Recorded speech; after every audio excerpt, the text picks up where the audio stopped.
As the leader of the Booner Path, I lead from the front. All right, boys. Lock in. It's our core foundation, man. Grit. I'm fired up. I'm fired the f*** up, boys.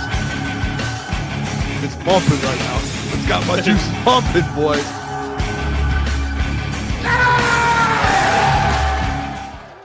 Welcome to Crunch Time Sports with Jeff Iafrate and Booner. It is Wednesday, October 1st. First of a new month. Lots to get to today, all right? John Maakaron joins. It's Wednesday. So wow. We'll have the knock on today. Tigers lost game 2. Gave up 5 runs in the 8th inning. We'll talk about that as well. We have updates on DJ Reed. We'll get to that. Lions added some new players. We'll get to that. We're going to talk a little about the Lions defense as well. Jack Campbell doing some special things for the Lions to start the year. So a lot to get to. But we are now in a situation where we got a big game 3 for the Tigers here. It's the worst. It's the worst. They pulled you right back in. You know what? That's why sometimes sports sucks. Your teams pull you right back in, and then they spit you right back out. Like, it's just like, what are you supposed to do? You know what I mean? Like, they give you all the hope in the world. I would be more confident for tomorrow if what happened in the 8th inning didn't happen today. Like, if they just lost 2-1, okay, whatever. They got obliterated in the 8th inning. It was like the most embarrassing thing of all time.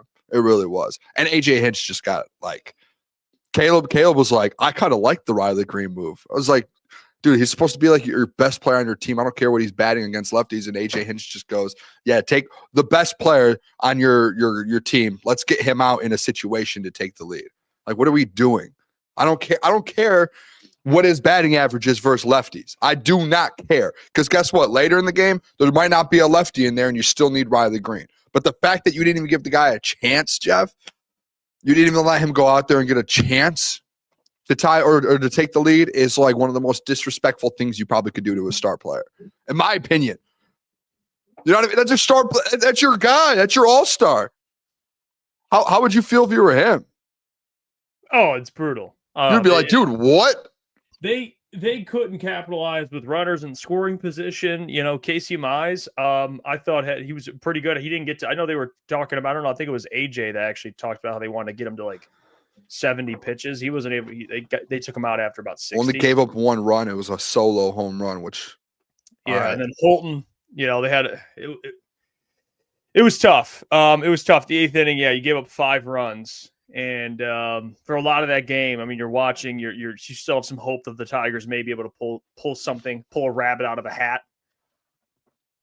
And they did the opposite. They actually took the rabbit out of the hat and drop kicked it as far as they could, and they did 6-1. So yeah, I don't know confidence for Game 3. Yeah, it's in Cleveland. Good. Who are you picking? If we're doing a pick 'em right now. And you have to be serious. You can't just say Tigers because we're a Detroit podcast or show here. I just don't know. I thought you were frozen like that. That was one of the most insane dramatic pauses of all time. My heart obviously wants to go with the Tigers. My brain, I just don't know how you could have any confidence in this team. No schoolball in what they're doing offensively. You just can't. I don't know how they win this game. I don't in Game 3. I mean, you're picking the Guardians. Yeah. Wow, that's crazy. It sounds honestly, and I'll even admittedly, I'll say it. It sounds contradicting because I talked about the importance of winning Game 1 and how much that means when winning a series. After today, I think I just lost every bit of that. I don't know. I'm in a different position, so I'm not very confident. If I'm being honest. I'm kind of preparing. Maybe it's my brain. Maybe I'm just preparing for the worst. And if the best happens, I'll be happy. I said that today when I was at work. We were watching the game. I said the season's over. We're deader than dead. It's over. Pack your bags. We're going. We'll see it next year. We'll see it at spring training. That's I just kept saying that. Spring training, here we come. But I still think they have. I think they have a chance. It's hard, dude. You're on the road, man. Did you see the crowd today in the 8th? When the crowd gets into it, it's so hard to get that thing going and get back on track. And then they gave up 1 million runs in the 8th.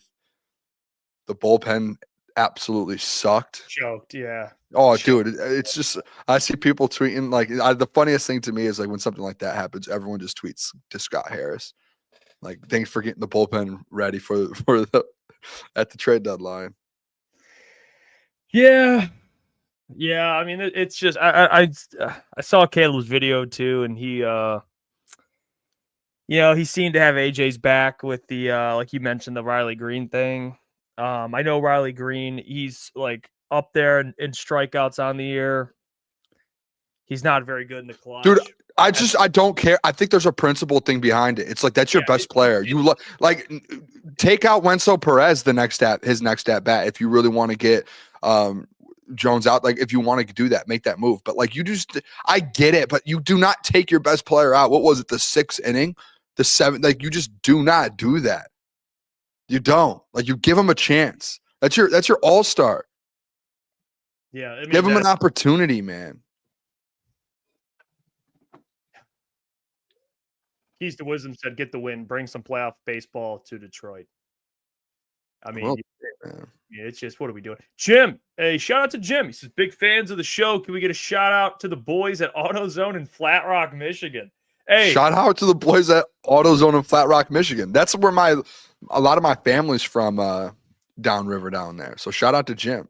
Shout out to Jim and the boys, man. Hey, I do need new tires, Jim. So I don't know if AutoZone does tires, Jeff. Fuck. That's like a bell tire or something. Discount AutoZone, yeah, discount tire. AutoZone is like a repair, like they have like parts in there. Okay, hopefully I never have to see you, Jim. Yeah, they may have tires. Actually, I could be so wrong. But shout out to the boys in Flat Rock. Let's go. AutoZone. I don't think I've ever been to Flat Rock, Michigan. It's no. You can go. We can go. That's where my family's from around there, Woodhaven, Trenton, those areas. Flat Rock. My brother lived in Flat Rock for a while. Shout out to Jim and the boys, man.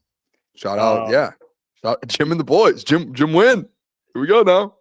The Keys to Wisdom says we get a 5-game series in a playoff baseball to Detroit with just one win. Get fired up. I know I am fired up. You know, I usually am pretty fired up. I think my confidence was just a little shattered at the end of today.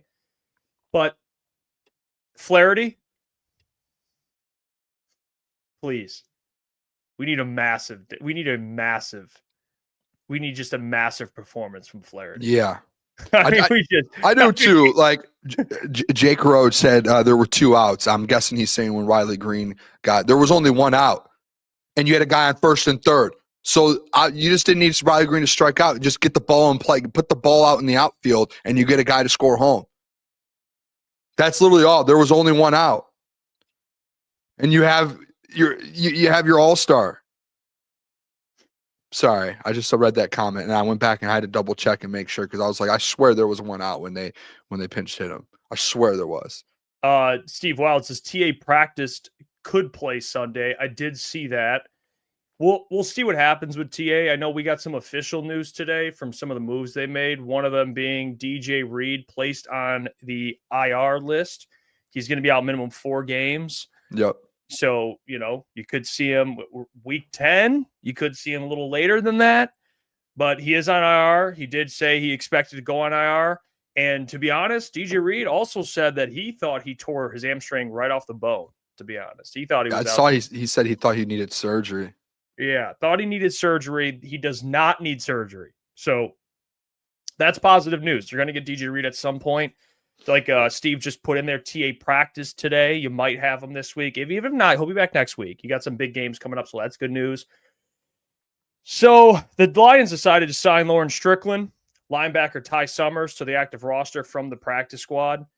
And they signed Trey Flowers already and Nick Whiteside. We're back. We are back. Nick Whiteside, SVSU, stand up, baby.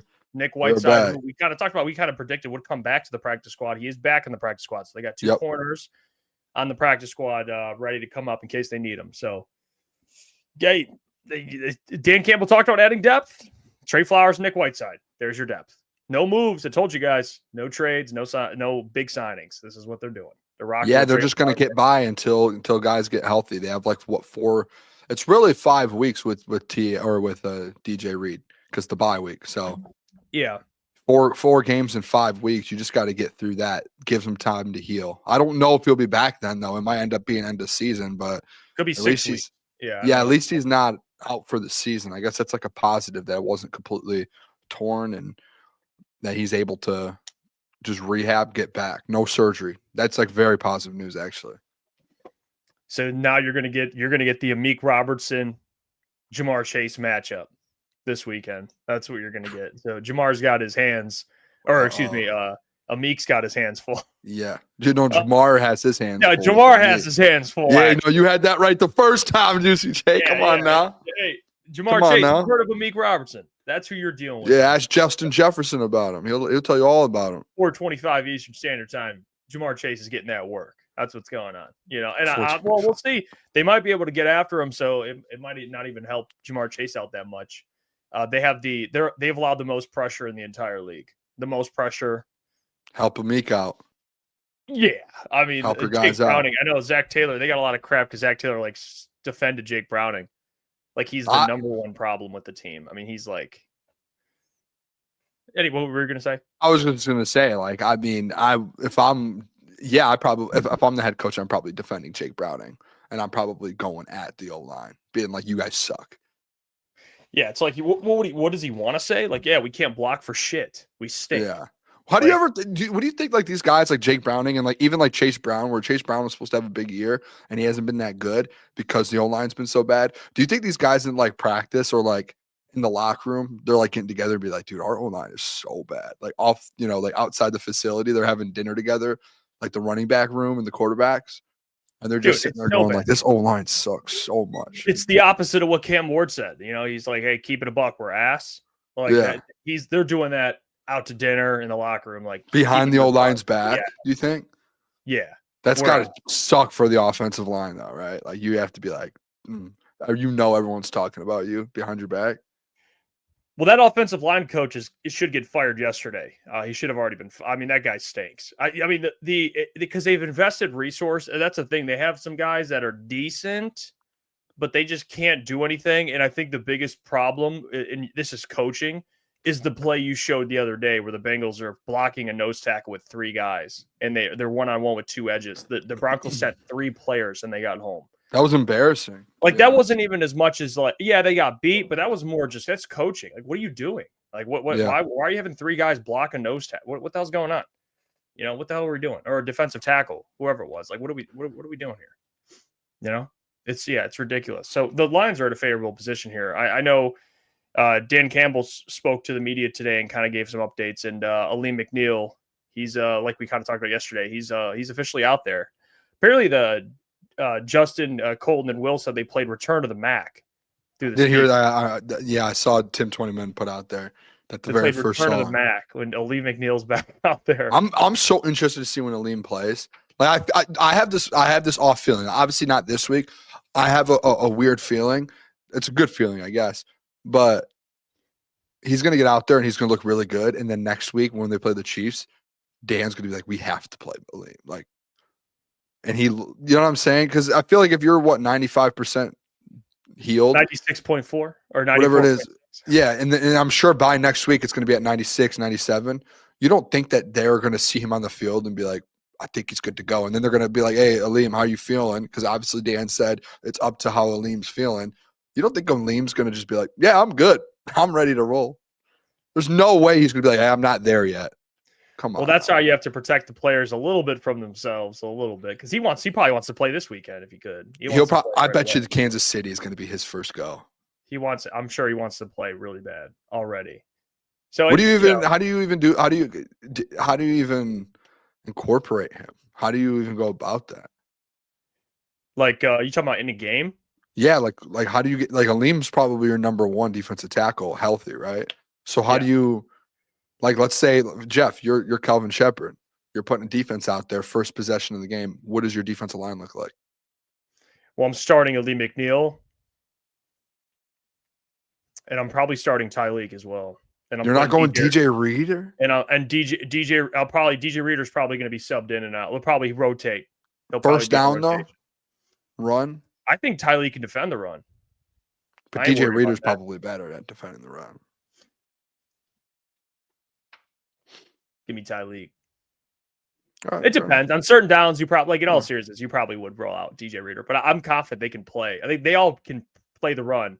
And Alim's their best pass rushing defensive tackle. So I mean, I just like the idea, to be honest, of Aiden, Alim, Tyleek, and like AQM Davenport. I kind of like them. Honestly, I like them all together. I want to see that more. I think that's because Tyleek's more athletic than DJ Reader. He just is. He's more athletic. He is. You're just gonna take DJ Reader snaps. I don't know how they're gonna do get it. Snaps eaten in anyway. I mean, because Roy Do you think Lopez. there's a chance we see all three of them on the field at once? No, not once. You don't think? I mean, what set would? I mean, I don't know.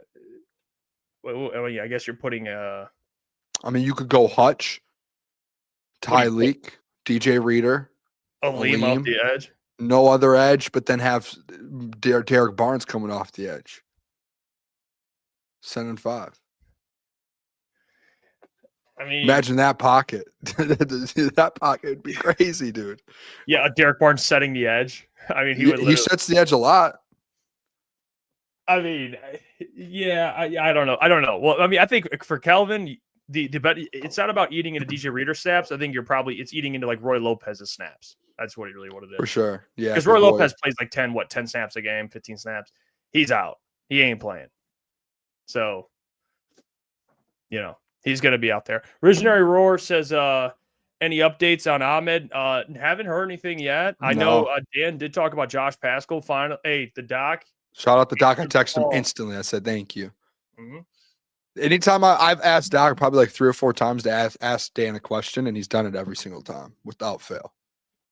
So shout out to the doc. I'm pumped to have him on. I don't understand too. Like I text you this, they just haven't, and I'll ask the doc tonight. They just haven't put out an injury. They haven't said what it is. And Dan today was like, he's progressing forward. Like he's getting like his injury's getting like, I think that's what he said. Like he's progressing. He's just not quite there yet. Sounds like coach talk. Yeah. So it's either there's something serious going on. Like obviously he had the cancer. Hopefully that's not it. But then it's just like, all right, what is this injury? If they're like, what's happening? Is the guy okay? I don't know. Usually he gives like a timeline too. He'll be like, yeah, this week or this many times. He just gives nothing with Josh. There has to be something going on, man. I think for Dan, he's one of the most transparent coaches in the NFL. When he's not transparent, it's something he can't say. So they're probably that he would say if he could. Do you think he got like surgery like for his knee on his knee? I feel like they would have said that. No, they would have said that. It's not football related. Honestly, I don't want to speculate. I hate doing it, but it probably is something. Opinion. This is my opinion. It's something more serious, probably, because they can't. Dan would, if it was knee, they would say it. If it's anything like that, they would say like they called with Decker. Decker had to clean up something on his shoulder. Like he says it. Yeah, but why wouldn't they just announce then what it is? Like, because I could. This is a theory. Could be wrong. I think with certain medical stuff, like again, let's say if it's like cancer, I don't know if like some of those things maybe they can't say it. I don't know if maybe that's like privacy matter. You know what I'm saying? I don't know if that makes sense. Like I'm not like a doctor. I don't know how all that works. I'm not talking about like HIPAA. It might be like a HIPAA type situation. But they can't like say it. You know what I'm saying? It's like private stuff. That's just my theory. I don't know. Or else they would just say it. But okay, maybe it is HIPAA. Visionary said, because it is because of HIPAA. Yeah. So it might just be something with that then. That's why they have a non-football injury thing in the end. Like they have it so people, I mean, in case something like this probably pops up, he could be under that category. So yeah, it's brutal. I mean, I hope Josh is okay. I hope he continues to progress because they do need him out there. They could use him for sure. Let's see here. Steven, appreciate the $5. Boys, what are the chances the Lions drop off a second-round pick and tell Hutchinson to hop on the bus back to Detroit after spanking the Bengals? All right. Steven, appreciate the $5. Okay, but here's the – let me just be very honest with you, Steven. All right, what are the chances? Significantly low, all right, that he trades for Trey Hendrickson. I will say, though, if Brad really wanted to, I think you can get Trey Hendrickson as a rental. Yeah, you know what? There's something inside. I've been pushing against it because obviously Trey's playing now. Because the thing in the offseason, the reason I was so adamant, like, why are we talking about Trey Hendrickson? It's kind of annoying at this point. It's not going to happen. It's because Trey Hendrickson was sitting out because of money. But now the fact that Trey Hendrickson is actually playing and they gave him that 1 year deal or whatever it was, what is it, 1 year, like $30 million or something to get him kind of through this season. Now that makes it more realistic because he is playing football. So if, he obviously would probably like a new contract wherever he goes. But if you do get to a point to where, hey, he's still playing and he said, hey, trade me. And and the Bengals are essentially like, hey, we're not re-signing you. We're going to get something from you for you at the deadline. It's probably a second round pick and you move on. And, the Bengals get a second round pick for a player they were never going to re-sign. The Lions get Trey Hendrickson for a rental, let him walk at the end of the year. I'm pretty sure if he signs somewhere else, you get a comp pick anyways, or it goes towards potentially getting a comp pick. And it's kind of a win-win-win for everyone. Well, I think if I'm not mistaken, he signed for next season. Is it next season? I just tried to pull it up. It was not coming up. Let me see. Oh no, you're right. I think they just gave him more money or something happened. I think that's what it was, to be honest, because he was under contract. I swear he's under contract, and they gave him another. So he's a free agent in 2026.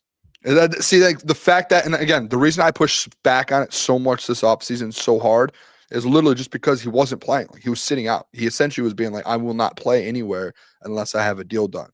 But he ended up coming to an agreement on a 1 year deal or some type of, the money changed this year, and he's actually playing. So that if he's playing football, that changes everything. If he's playing football and you're telling me you can get Trey Hendrickson for a second round pick, I'm not even thinking twice. I'll tell you what, though, Brad's not doing it. He's not doing it. He's not doing it. But I am more inclined now that it is a 1 year deal and he's playing. I know we have these conversations, and there might be people that want every single edge that's under contract without looking at the numbers. It does make a ton of sense. The Bengals suck. They're probably, if they continue to lose, they're going to sell. Lions are contenders. If you can pair Hutch and Trey Hendrickson and you have to give up a second round pick, it makes so much sense. I mean, it really does. Now you get to whether Brad or not will do it or not. Probably not, probably not. That is a type of move, though, like John says, and we're going to have John on today. That is the type of move that you signal to your fan base, we're all in. We want to win a Super Bowl. We're winning a Super Bowl this year. Yeah. Like, not that they're not saying that, but it's like a for sure. Brad's like, hey, we're winning a Super Bowl. Like, we're getting it in. And Ken Ross brought up a good point in the chat. He said Lions second might be basically a third. So, like, essentially, like, if you do go for Trey Hendrickson because you're all in, you get to the Super Bowl. Whether you win or lose, you have the 31st, 32nd pick. Same thing in the second round. Like, you have the 31st, 32nd pick of that second round. So it's essentially a third round pick. So I don't know if they would accept that, knowing the fact that the Bengals, and if another team steps in and is like, hey, we'll give you a second that's going to be in the middle of the pack. I don't know. It just depends what Brad thinks. And I doubt to think about. Yeah, especially if you got to think, if you're Brad, man, you're looking at this NFC right now. It is wide open. I mean, it's really enticing. The Eagles they're not as dominant as they were last year. The Rams, they're a good team, but the Lions are right there. It's really too. It's like it's not even just like the NFC. Like the league is wide open this year. It really is. Yeah, that's fair. You're one of 6 teams, or one of maybe 7, that can win the whole thing. You want to put yourself in a position to be, have that opportunity.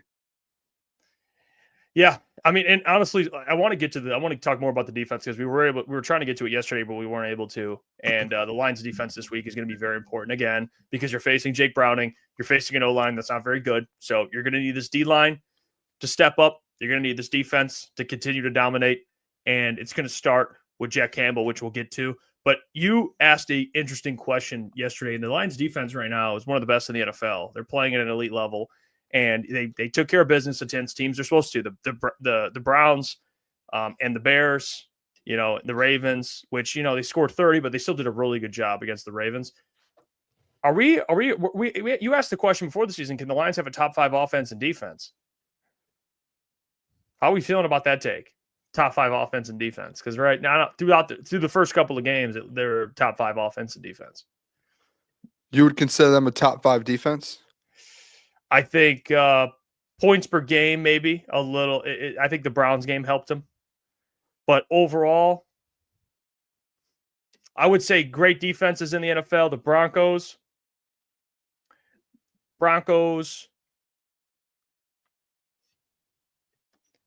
What other defenses are there? Texans have a Texans defense? I mean, yeah. How are they performing? I'm looking at it on paper defense. I mean, the Texans, they're giving up 12 points a game. So the Texans, the Broncos. I mean, that just seems ridiculous though, because what's their record? They're Not 1-3. How are you 1-3? You only give they held the Titans to 0. They gave up 17, 20, and 14. Yep. Yeah, so they're just playing in low scoring games. Their defenses kind of are keeping them in the game. Would you throw the Chargers in there too? Chargers, yeah, they're giving up 17 a game right now. The Seahawks they're giving up 17 a game. Chiefs are around 19-ish. So yeah, there's a couple out there. I don't know. It's weird because right now the Lions are at 15th in the NFL at points per game allowed. Mm-hmm. Yeah, and then they're also at 12th when it comes to yards per game. And I know that the Ravens game kind of, moves the needle a little bit with that. But I think the last 2 weeks or at least this last week, you'd have to argue like it's a bad offense versus the Browns, but you showed more light. I want to see this defense like versus the Chiefs or versus the Bucks and some of these other teams. Like this week, I mean, you're going to be able to, they should dominate again this week. It's more so like the Ravens game, you give up 30 plus points. I want to see versus some of these contending teams if they're able to keep like a contender in one of those teams, the Eagles, when they play the Eagles or the Rams, if they're able to keep one of these teams under 20 points per game. If they could do that, Jeff, I would say, okay, yeah, they could be a top 5 defense. On paper, I think you can argue they're a top 5 defense. When it comes to roster and like personnel and talent, it's probably a top 5 defense, but they just haven't put that together fully yet. You know what I'm saying? Last game was their best game, but it was versus the Browns offense that they just benched their quarterback within a week after. So it really comes down to, with this Lions defense, points per game. Where are they in rushing defense? That's where I'm curious for, because I know Junkins has said like 80 yards, so it can't be great. 7th, 94 a game, under 100, but they're 7th. Which I think they're better than that. Yeah, passing defense. I know it's been I mean, the Browns game was great. Bears game, good. They're 13th. Okay, so they're not too far off. They're 12th in total yards. So it's really points per game. Passing defense is better than it was last year. I mean, they were like 20 something. Pretty much they were every brutal, year. like 25th, 26th. So it's really about them just getting to the top 10 in some of these categories. They're what are they? Number 1 in sacks. They're up there in takeaways, I'm assuming. I mean, with all they've had takeaways, forced fumbles, interceptions.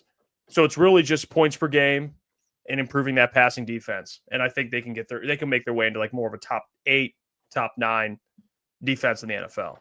Which, like you said, this week's going to help them a lot because they're going to beat up on the Bengals. But it's really that tough stretch of games where I don't know if you're going to be able to really evaluate whether this defense is really good or not, because they're facing really good quarterbacks, which they haven't done too much of to start the year. So, yeah, I don't know. Let's see. Coach Walk says Vikings are good defensively. They do. They have a good defense. Vikings do. Marcus says, what's 15th in total points when your offense is first? Yeah, listen, like I think that's fine to say, but then when you go up again, it's like when you go up against a contender, like if you go up, like the Ravens defense has struggled all season. That's why they've lost games. So like if you want to use the Ravens as an example of like, hey, this is a contending team where you score 40 and win the game. Like who cares what you do on defense if you're scoring 30 a game? Well, it's like the Ravens, you're scoring 30 a game on them because their defense isn't good. When you go up against a contender like the Eagles, who have a really good defense, the Chiefs, who have a top 10 defense right now, the Rams, Jeff, you know their defense, how they are. Like when you go up against some of these legit teams, the Bucks have a good defense with Todd Bowles. you're going to really find out because you're not going to be able to always just go out there and score 40 points and win. You're going to have to defensively get stops. Like that's the thing. Like these comments right here. Who are some of these comments? I can't remember some of these names that just commented that. These are fans that like last year were like, the Lions are going to win a Super Bowl because the offense is the best that we've ever had. But then when you get to and this is your point that you told me, when you get to the playoffs, what matters? It's defense. It's not offense. That's why you lost to the Commanders, because you couldn't stop Jane Daniels. And when you threw picks, you weren't able to get the stops. Like John Hughes, win games. Like, what are you talking about? Win games, John Hughes. If you want to win a Super Bowl, you have to have a defense. You can't just be like, hey, we're going to score 40 on you every game. He said we win games actually matter. I thought he was saying like I'm saying like what like games that we're gonna play. But like no, this is like where some of the fan base, and I'm shocked there's still part of the fan base out there that's like okay with being like, well, when you have an offense that puts 30 up, you're good. Who cares about the like what are you talking about, man? That's exactly what went wrong last year. I know there was injuries, but like we saw it firsthand last year where it's like, hey, you need some sort of defense to win a football game, because the offense didn't get hurt last year. Your offense was healthy and it was scoring 40 a game. It was your defense that wasn't able to get stopped. So like I suggest a lot of the fan base who just is like okay with being like, hey, we'll be outside the top 10 in defense because our offense is the best in the league. You need to change your mindset on that. Like it needs to be a little bit more so defense. You need this defense to be really good this year if you want to win anything. Yeah, and I misspoke. They're not a top 5 defense, but against the Browns, they looked like a top 5 defense. Yeah, but that's against the Browns.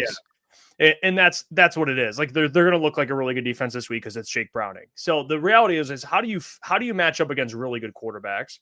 And I think at the end of the day, and this is coming from me, who last year, the defense like that was not a good enough defense to win a Super Bowl. This year, they have the personnel that they can win a Super Bowl with this defense. Yeah. I think they have the personnel. I mean, would you like to improve at edge? Of course. I mean, that's always something people look at. You want more pass rushers. But at the end of the day, with who they have, their linebackers, who they have starting at corner, their safeties, Aiden Hutchinson, Defensive Player of the Year potentially, Alim McNeel, Tyleek, DJ Reader, like they have enough to go out and win a Super Bowl. Like They do. It's just about, I think they'll get better as the season goes on, in my opinion. Now, you see Calvin heating up a little bit. I think it's actually good. I know it's not always good to beat up on these bad teams because you don't learn a ton from it, but I think you actually do learn some things from it. I think Calvin actually gets better every game he coaches. Like players start to understand what Calvin's asking more and more, and there's better chemistry, symmetry, and honestly, symmetry. What a word! You know what? I think this Browns and Bengals, these games are going to be better for them, even though it's against crap quarterbacks, but just like going out there and gaining confidence going into these bigger games, in my opinion. Maybe that could backfire and they just get shell shocked by Mahomes and Jaden Daniels and, who else they play? Matthew Stafford later in the year. But overall, I think it'll build confidence for them. Like to go out and just destroy Jake Browning, it's not the worst thing in the world, I mean, I think it's the same thing last year with the Browns. Like it was just building that confidence up a little bit. Yeah. And actually have the personnel instead of last year. They didn't have any personnel. So, and BD Buster says, I don't know. We have a superstar linebacker though right now. Yeah. Well, Jack Campbell, actually, I wanted to show this. Jack Campbell this year, he's doing he's off to a pretty good start. I mean, let me see. Detroit Lions PR tweeted this out. They are, let me put this up. Jack Campbell so far on the year, this is what he's doing. The only NFL player to produce at least 35 tackles, 1 sack, 1 forced fumble, and 1 fumble recovery this season. That is Jack Campbell. Would you like to say something? What? No, I'm just asking. Do you have any comments to make? No, I don't. I think Jack's a good linebacker. I mean, he is. I don't think he'll be all pro this year. He's putting stats up as of right now. If voting ended right now and you looked at stats and compared to other linebackers, he would be an all-pro. And my guess, like this is just, I'm going to go out on a limb and say this. My guess is he just keeps putting these games together and keeps getting better throughout the season. I'm going out on a crazy limb here. It's kind of nuts. Do you think, okay, so let me ask you, I'll go to you on this. Come to me. Remember last year? What was the biggest argument you made for Jack Campbell being a top, linebacker in the league? Last year, what did you say Jack Campbell was last year? Top what 10. In the league? Because of what? Besides his play, you thought his play was good, but what'd you use? What was the metric you like to use? Website. PFF. Okay. So PFF, he's the 14th ranked. Oh, linebacker. so now you told me, hold on. Last year you would be like, Booner, we don't care about the PFF ones. He's No, not a I'm top just 10. asking you. When I pulled out those four didn't say top 10, you said no. I didn't say No. No, Now you're I'm pulling them asking out you. on me. It's I'm funny asking how the tables have turned here, I'm just- Mr. Jeff Enriquez Iafrate. I'm just asking. He's 14th overall in linebackers. He's 14th in pass rush, which again, pass rush, whatever. He's 4th in run defense. Really, he's very one of the best at run defense. 44th in coverage. I'm just asking you. Are those all That's pro? fine. Go look. What did you tell me he had to do? He had to get turnovers and that. Right now, look, you saw that stat there. If you go put him up against like Fred Warner right now, it's like him and Fred Warner are the only two linebackers at the top of the tackle list of actually producing across the board. It's just those two. That's it. And he's on probably one of the best teams in football. Which does matter. That's literally what you told me last year. All he needed to switch. It's turnovers. I And think he if the season ended today, I think Jack Campbell would be a top 4 linebacker. People would vote for him to win, to be an All-Pro. And I don't think that's that crazy to say. So just want to make sure you think he's been a top 4 linebacker in the NFL this season. I think if it ended today, the season ended today, he would be voted a All-Pro.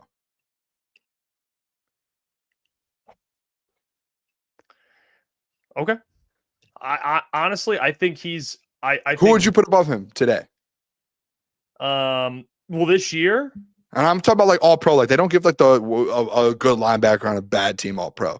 Like we're talking about good linebackers on good teams. Who would you do? well, you only have. I mean, we would pick from what the Eagles in the NFC. I'm trying to think of good teams we'd use. I mean, you probably would just be like Fred Warner and Jack Campbell. And Zach Maybe Bond. Bobby Wagner. Zach Bond. Not this year, not so far. I haven't heard Zach Bond's name all year. What, dude? Zach Bond has 30 tackles, 1 sack. He just got a pick the other day and a forced fumble. He has more turnovers than Jack. Give me Jack. I mean, I'm actually just. This man did not just say I haven't heard Zach Bond's name all year. I mean, haven't. this guy That was the just first got a time I pick. ever. I didn't see it. Sorry, I'm not watching Zach Bond highlights Well, every day. I didn't say you said it. I was like, oh, he's watched the Eagles like that. Like I was like, wait, is he watching the Eagles like that? You said it. I didn't say nothing. Yeah, I'll listen. He's only getting those numbers because they got Jahad Campbell. Oh, dude. By the way, Jahad Campbell, rookie. Looks good. Yeah, no, looks great. He looks really good. He looked good. Etienne says he picked Cooper Stafford. DeJean has more tackles than Zach Bond this year. Fun fact. I mean, so you're gonna go? Is it gonna be tackles? That's. I mean, I think it's a combination of everything. I think Jack Campbell right now has earned himself an All-Pro slate so far, I think, and he's only going to get better. True. He's only gonna get better. I think I would probably go. I think Pro Bowl contender. He can make a Pro Bowl. Well, he's going to be a Pro Bowler no matter what. Everyone makes the Pro Bowl. Let's make a deal. Do you want to make a deal? Well, he didn't make the Pro Bowl last year, and he said he was a top. Well, I thought he was top 10 last year. He got snubbed out of the Pro Bowl. I think he might have been an alternate, to be honest. What were we gonna say? Do you want to make a bet? That he's all pro? No, yeah, that he's all pro. Yeah, sorry, yeah. You threw me off for a second. Yeah. Yeah, I was like, wait, what are we doing? Yes. If it's not, Yeah, no, you threw me off. I don't know. I thought you said Pro Bowl. we can make a bet if he's all pro. What do you want to do? What do we want on the line? Let's do a pizza bet. Shaved heads? I'm not doing a shaved head. No, we'll do a pizza. No, I don't want to do pizza. I'm starting to get over pizza a little bit recently. That's an insane statement. I'm gonna eat pizza no matter what, like once a week. I'm just at the point where it's like there's just a lot of pizza in my life recently. I need to take a break from pizza, I think. This Sunday for the game, we're not getting pizza. I'm gonna order something else. I might turn into our food guy. You know. So what are we betting? What do you want? Throw something out there. I mean, I think it's something like pizza's Mustaches for a week or a month. Like so I have to trim everything but a mustache. Yeah.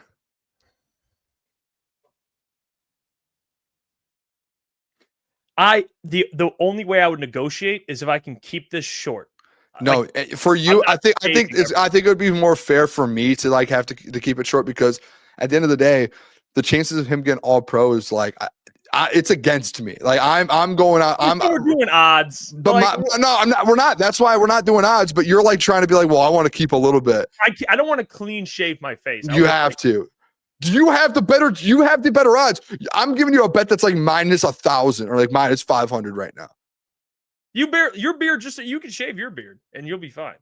I know I'm gonna look weird too. I always have had like some type of facial hair. So I got to get a porn stash.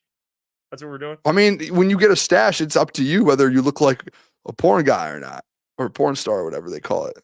That's not on me. I'll take the bet. Let me think about this. Let's think about it. Let's just brainstorm, because you know what? I don't know if I'm ready to commit on a stash. I don't mind that one if I don't have to go bald everywhere. Like it's short, like a one. Then that's not just a stash. You just have a short beard. Mustache. What's wrong? You just have a short beard. You have a short beard with a thick mustache. That's not actually having a mustache. That's the weirdest thing I've ever heard someone say when you have a mustache. But I haven't shaved in 5 years. My whole thing. Yeah, I think it's if you are that confident, Jack Campbell won't be an all pro. Yeah, look at Steve Booner. You hardly have anything. Okay, I have. What do we? Come on, Jeff. Don't start doing that. Well, I'm just saying I got to shave my whole beard off. That's tough. Me too. By the time the end of the season comes around, let's not do it. Let's not do it. I want to think. No, I'm not doing it. No deal. No deal. No deal. No deal. No deal. No, I said no deal. I said no deal. I'm not shaking. No deal. No deal. You're not. No I just agreed. No, no deal. No deal. I don't want to do it. I'm nervous now. I'm out. I'm not doing it. Long about it. You did, and you know what? If you would have done it right away, I'm probably, because the chance of him being all pro is actually pretty small. Like it's a tough. I'm a little worried. You're losing confidence by the minute. I am. I mean, I don't want to get a stash, dude. I don't know why I brought that up. That's a lot. A mustache, dude. I need to I don't know. That's a lot, dude. Stash is a lot. I don't know. I've never had a mustache before. How would I look? Not a bad look. Yeah, maybe you don't need to shave it. Yeah, no. I'm like trying to cover it up. I don't know. Hey, El says 5 years I've had it. Well, I've trimmed my beard, but I've never shaved. Honestly, I'm kind of scared. How do I look with the stash? Can you tell? Can you see? Yeah, you look like an absolute unit. That's what you look like. Maybe I'll just do it without the bet. I've always wanted a good stash too, dude. I've always wanted a good stash. A mouth mullet is crazy. I mean, I don't know what that. What's a mouth mullet? I don't even know what that is. Someone's got to explain that. Yeah, I don't even know what that is, honestly. Damn, that's tough, man. We almost had something. Okay, so what do you want to say? That's on you, dude. I don't know. Let's just brainstorm. We're workshopping this right now. While we're brainstorming, before the doc joins, he'll be joining us any a minute now. I need to tell you about our friends over at Comer and Cross. Shout out to them. One day installation with their concrete floor coating. And I'll tell you one thing. They always hold up on their end of the bargain. They take care of their customers. That's what they do. So give them a call and at least get a quote. 248-834-3488. They'll transform anything you need them to. Patios, pool decks, basements, even driveways. And they move the stuff out for you. So if you're sick and tired of staring at your cracked garage floor, then give them a call. 248-834-3488. Or visit the website at comercross.com. Tell them your friends over at Crunch Time Sports. We got oh my God, who is this? Wow. Is this man? Oh my goodness. Who is this? So we have the one of the best in the business. All right. He's the publisher of Detroit Lions on Sports Illustrated. He's a content creator in the YouTube space. He's a podcaster, Lone Wolves Podcast. He's our good friend of the show. Joins us every single Wednesday. The John Maakaron. John, is this like, what's going on? What is this? This is the DOC. Welcome. This is John the Doc Maakaron. I have now, after 7 years, I have new glasses, and you can make fun of me all you want. They include bifocals, but I can see much better. I'm so much happier, and I can actually read and comprehend everything perfectly. Thank goodness. And I'm not going to lie, out here in Macomb and Chesterfield, the ladies that do the eye test, oh my goodness. I was like, I'm going to come here every single day. I'm going to try to hit on some of these eye ladies, be like, oh, I need an adjustment here. I need this. I was very impressed. So I got one everyday pair, and I got a nice pair of Oakleys that I can wear when I'm out and about. But I'm going to be smart. Hey, Doc, I just got my eyes checked a week ago. I got glasses coming in. Where'd you go in Chesterfield? What are you talking about? America's Best on 23 Mile and Gratiot. I was just there. There's no way you guys go to the same eyes place. If you go on Saturday, holy cow! I was like, did you go on a Saturday, Jeff? No, I went on a Thursday. I missed what Doc's talking about. He's going. That's funny. Me and Doc went to the same place, man. Hey, Doc, you look good. All right, you look good, and I got to get your thoughts because we haven't been able to speak to you. And by the way, thank you. You did the boys a huge, massive favor with the Josh Pascal question. You're the only one that we've been asking about it, and we hit you up. Boone texted, and you said, "I got you, boys." Asked about that. Before we get into the game, can we just start with that? Like, what would you take from what Dan said with the response there with Josh? It feels like it's maybe like HIPAA. I don't know. That's just my theory. He can't say anything. It seems like and Dan's pretty transparent typically with that stuff.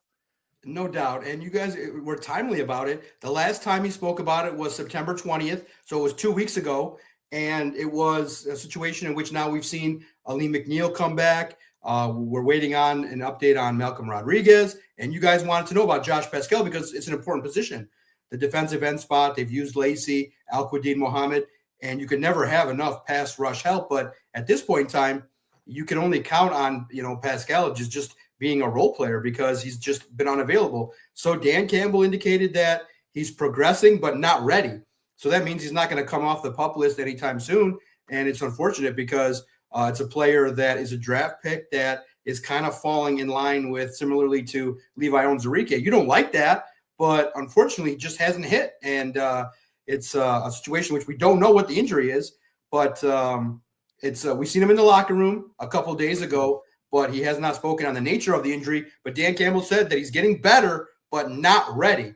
So that probably means not until maybe after the bye week or so, because typically the Lions like to let a player practice a week or two. So I'm curious to see when he's going to come back. But absolutely, people should be concerned because Pascal is somebody that when he's healthy, potentially has a chance to grow and to be a run defender and to be a pass rusher, but he just hasn't been healthy. Do you think, Doc, there's a reason why they won't release what the injury is? Or like, why do you think that is? It just feels very odd. Usually we know. Yeah, like I said, it could be one of those deals where sometimes the matter is of a degree in which the player just wants to focus on that and not have that be speculated about. And look, man, these injuries, when they pop up, these teams, you don't want to just put out that, you're dealing with something maybe significant and, a team can then go out and potentially, use that against you in a negotiation or anything like that. So it's been held private. Nobody has, really dive deeper out of respect for the player. But eventually when he comes back, he'll end up releasing what it was because he does have a history of a significant medical problem. You hope it's not that, but we've seen him around and you just hope that he's not had any setbacks or anything like that. But listen, by and large, in terms of his availability on the field, you have to look in a different direction at this point in time because of the fact that he just hasn't been available throughout the time he's been here in Detroit. Doc, all right, before I ask him a question here, I just want to throw this out there. I could be wrong. You might be connected to your computer mic. You sound a little different than you usually do. That's true. That's very true. Let me see. Is that better?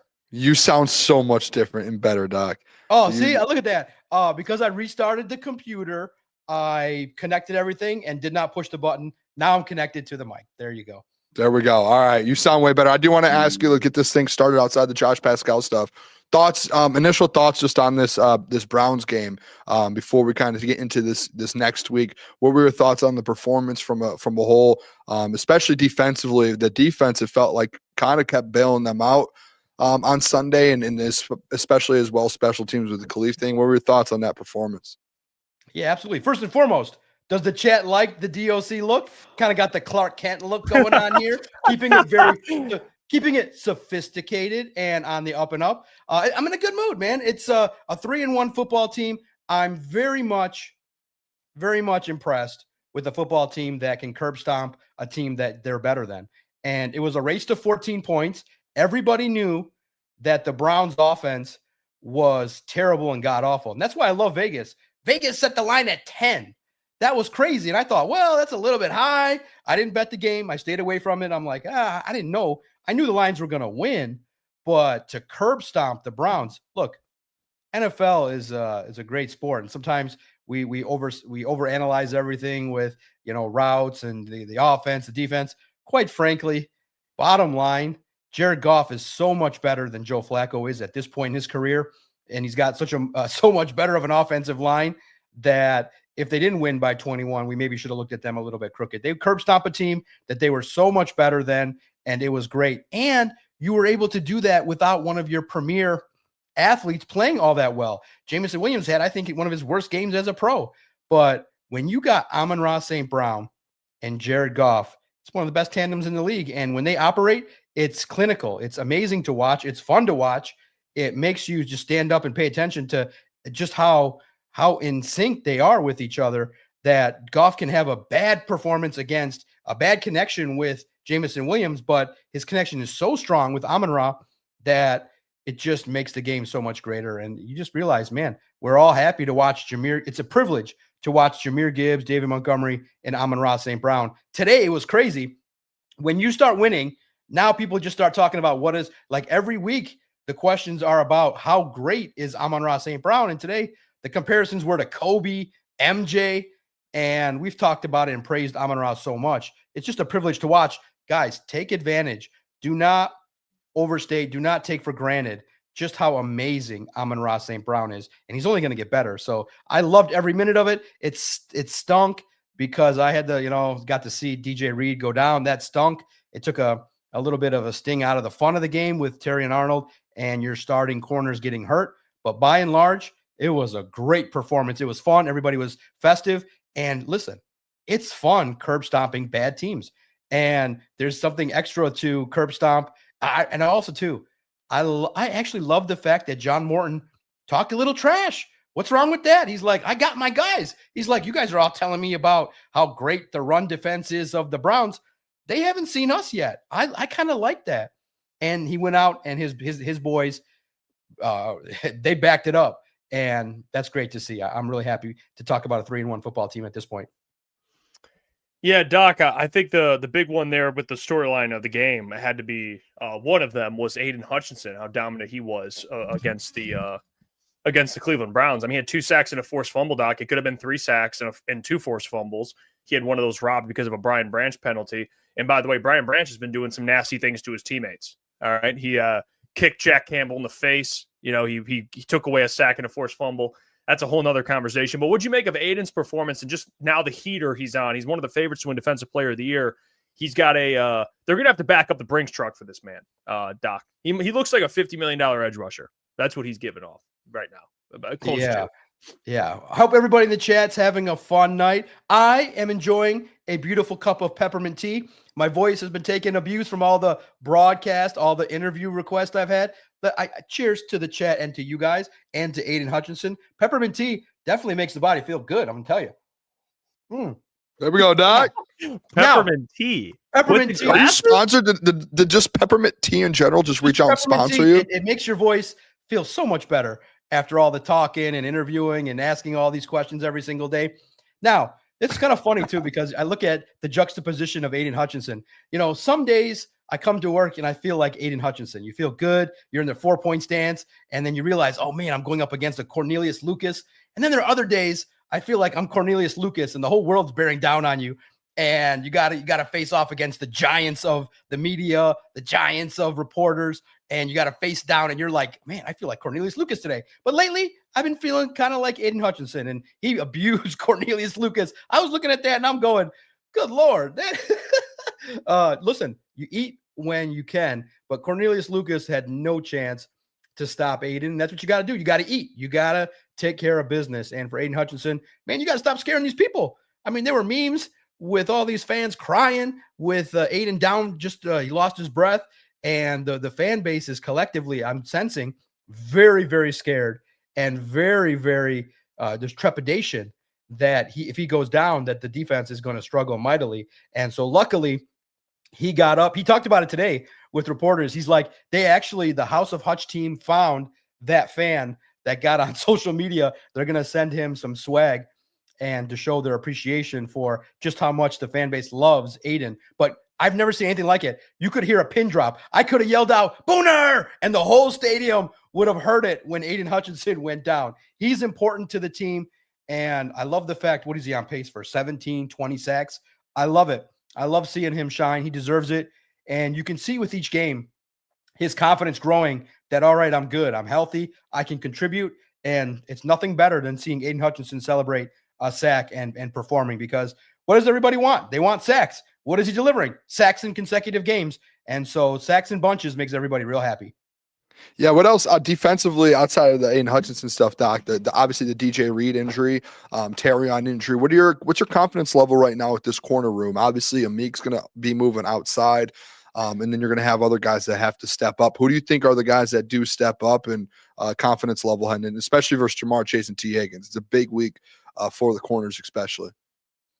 Yeah, Jamar Chase and T. Higgins. Now, on paper, you would think that, okay, Browning is going to stink it up again, but they're a desperate team. So they still have talent, and Jamar Chase is very frustrated. Listen, man, it's tough to say, but you kind of work, I don't want to say this like in a disrespectful way, but Terry Arnold's got to step it up. And, maybe if he sits down for a week to kind of watch how it's done, maybe properly by Amik Robertson and others, maybe he'll get a different kind of refreshing look at the game. He struggled. And look, nobody is trying to sugarcoat it. They want to get Amik Robertson more time because they trust the fact that he can play outside and he can maybe be more consistent than Terry and Arnold. And it's tough because there was bigger expectations. Now, Arnold has not played horrifically. He has made plays. He has helped out in the run game. He has helped his defense. But for the purpose of his overall assessment, it needs to be better. So I'm very concerned. He was out at practice today, but he was limited. All we saw was him running around and he looked okay, but he's dealing with a shoulder injury. And I do want to see Amik Robertson given more of a chance, but you just naturally think a corner that's 5'8", 5'9", going up against Jamar Chase, there's going to be opportunities that I think Browning needs to take and see, because for whatever reason, Amik is around the ball, but he hasn't showcased yet that he can grab the ball and be a ball hawk. But he's a very smart player. I love to see it. I'm very curious to see this matchup. Does he repeat what he did against Justin Jefferson on the road? That would be amazing if Amik Robertson gets after it. Now you got a couple new guys. Let's see what their roles will be. But I'm concerned. I mean, DJ Reed is a veteran you paid $16 million to, and he's a guy that when you see what he's able to do, you're very impressed. And it's unfortunate to see the way he went down. You typically don't see somebody get carted off the field for a hamstring injury. That doesn't really typically happen. He even thought that, and like I reported as I heard it, the second that he said it is when I tweeted it at Detroit Podcast. And when he said it to reporters, there was like 4 or 5 guys around him. And one reporter got his attention first, and then we all kind of listened in. He thought at first, like many of us did, that he tore it off the bone. And that would have been a long-term, maybe even season ender. But it's an IR stint. But those hamstrings are pesky. You all kind of felt and dealt with calf injuries and hamstrings. Those things are pesky, especially at that position. So you want to make sure that when he comes back, he's fully rested and ready to go, because you need DJ Reed for the postseason push. But that's why starting 3-1 is great. But listen, I know that people are riding high. Your defense is playing very well, but I am concerned that, people will say, well, the cornerback depth is okay. Amik Robertson and Rocky Ya-Sin are okay, but they're not the same quality as Terry Arnold and DJ Reed. Otherwise, they would be already ahead on the depth chart. So we'll see. But you know how you mitigate that? Step it up, defensive line. Go after a quarterback that is just not as good as Joe Burrow and get after Browning. And that's where complementary football kicks in. If the pass rush is better, it'll make the secondary look so much better. But I'm concerned. Yeah, and I think they added some corners on the practice squad there just for depth reasons. But I mean, I think the good news is DJ Reed's out for a while. But what have you seen from Rocky Ya-Sin to have confidence that he can kind of fill a little bit of that void? Because you were able to go to training camp and got to see him a little bit. What are maybe some things that Lions fans don't know about Rocky Ya-Sin? Him being a pretty good role player, your confidence in him, just to be able to hold it down for a couple weeks. Yeah, look, he's a vet. Now, it was interesting. I asked the San Francisco reporter, he's like, what do you think about Rocky Ya-Sin? He's like, well, he's not here anymore. So what does that tell you? I do think he's an upper echelon role player. There are, some times where he's got to work on positioning and some fundamental stuff like that. But I do think that in this scheme, in this opportunity, there's an opportunity to kind of maximize his skills. But you don't want to go obviously into the postseason with role players at that spot. You want high end players. So you'd rather have DJ Reed, Terry and Arnold, and Amik in the nickel spot. But look, for a couple games, and look, this has been amazing that you go up against Joe Flacco, who's decrepit and is not mobile. Now you go up against Browning. He's had games where he can light it up. Now they're more desperate, so you're going to have him step it up. What I like about him is he's a wily veteran. I think he's definitely experienced, and he's a pro in that he knows exactly what his job is, and he's not going to try to overdo things. He'll be fair in coverage, but there's going to be some explosive plays. I mean, I would think that this game, I'm a little bit more confident that the Lions are going to win, but I don't know if they're going to cover 10 and a half points. I think on the road with two great offensive weapons, and you got Trey Hendrickson on the other side, I do think that there's going to be some challenges, but the Lions are still going to be a football team that knows exactly how to dominate. And if I'm correct, the Bengals are coming off of that crappy performance against the Broncos. If I'm accurate, if it was like 40-3 or whatever it was, if that's the case, then Dan Campbell is going to take advantage of all the film that he saw from his mentor and masterfully try to replicate it. So, listen, man, it's Rock Ya-Sin. It's you'd rather, him be in a role position, but hey, for one game or two, you'll take it. But I'm curious to see if Trey Flowers gets an opportunity as well in the mix too. I like his size. You see him out there wearing number 26 today. I like his size, but we'll see what he brings to the table if he gets an elevation this week. Yeah, I do want to – I'm interested in your thoughts on this, Doc. The opposite side of the ball, obviously offensively, they didn't really look – I had brought it up on Monday with Jeff where it was like most of their touchdowns, they had like a 16-yard touchdown drive and a 5-yard touchdown drive and then a 60. But it was really the defense that bailed them out. Did you see any concerns, and how do you feel? I know you were in the locker room. You guys were there today and talked with guys like Jared Goff and stuff.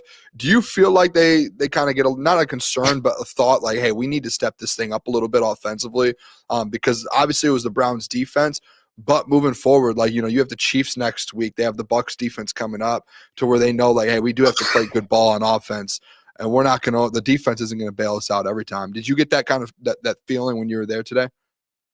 Yeah, all week. And I can't wait for Thursday when Calvin Shepard is going to address again. The Lions' biggest goal is stopping their opponent on their first drive. 0 for 4 is something that is not going to sit well with Calvin because they made it a goal. They made it a priority. Look, here's the thing. The first 15 plays, everybody knows, is scripted. So those are the plays that are worked on. They're perfected. They're crafted. So opposing offenses definitely have been more effective, but those are the best plays that the team is going to run because they've been run the most, they've been crafted, and that's where the quarterback and the receivers and the running backs have a lot of input, and they're worked on the most.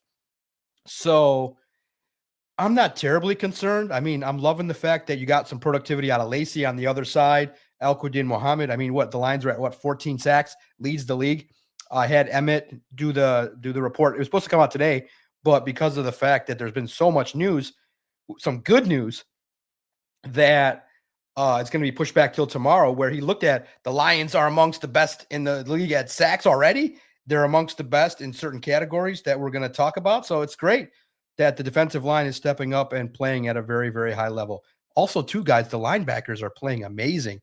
And what we can't discount it. I asked it last week, and you can hear it nicely on the Detroit Lions YouTube channel.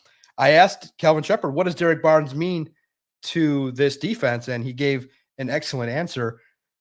Derek Barnes has improved. We talked about on offense, hey, everybody's improving, but Derek Barnes has stepped his game up and he's around the football. And I knew that when you take away the game of football from a player, they definitely appreciate it more and they work diligently. Derek Barnes is a very smart football player, and Calvin just spent 2-3 minutes just raving about his little brother, talking about how he can play all the positions. He can play edge, which I told you guys that part of the reason why, when you guys asked me 40 times why they didn't get Zadarius Smith, I said because their Sam linebacker, Derek Barnes, is going to play the edge. And Trevor Nowaski has played some edge too. And they even think that he can play on the outside and some different packages too. He said that he can play 5 spots.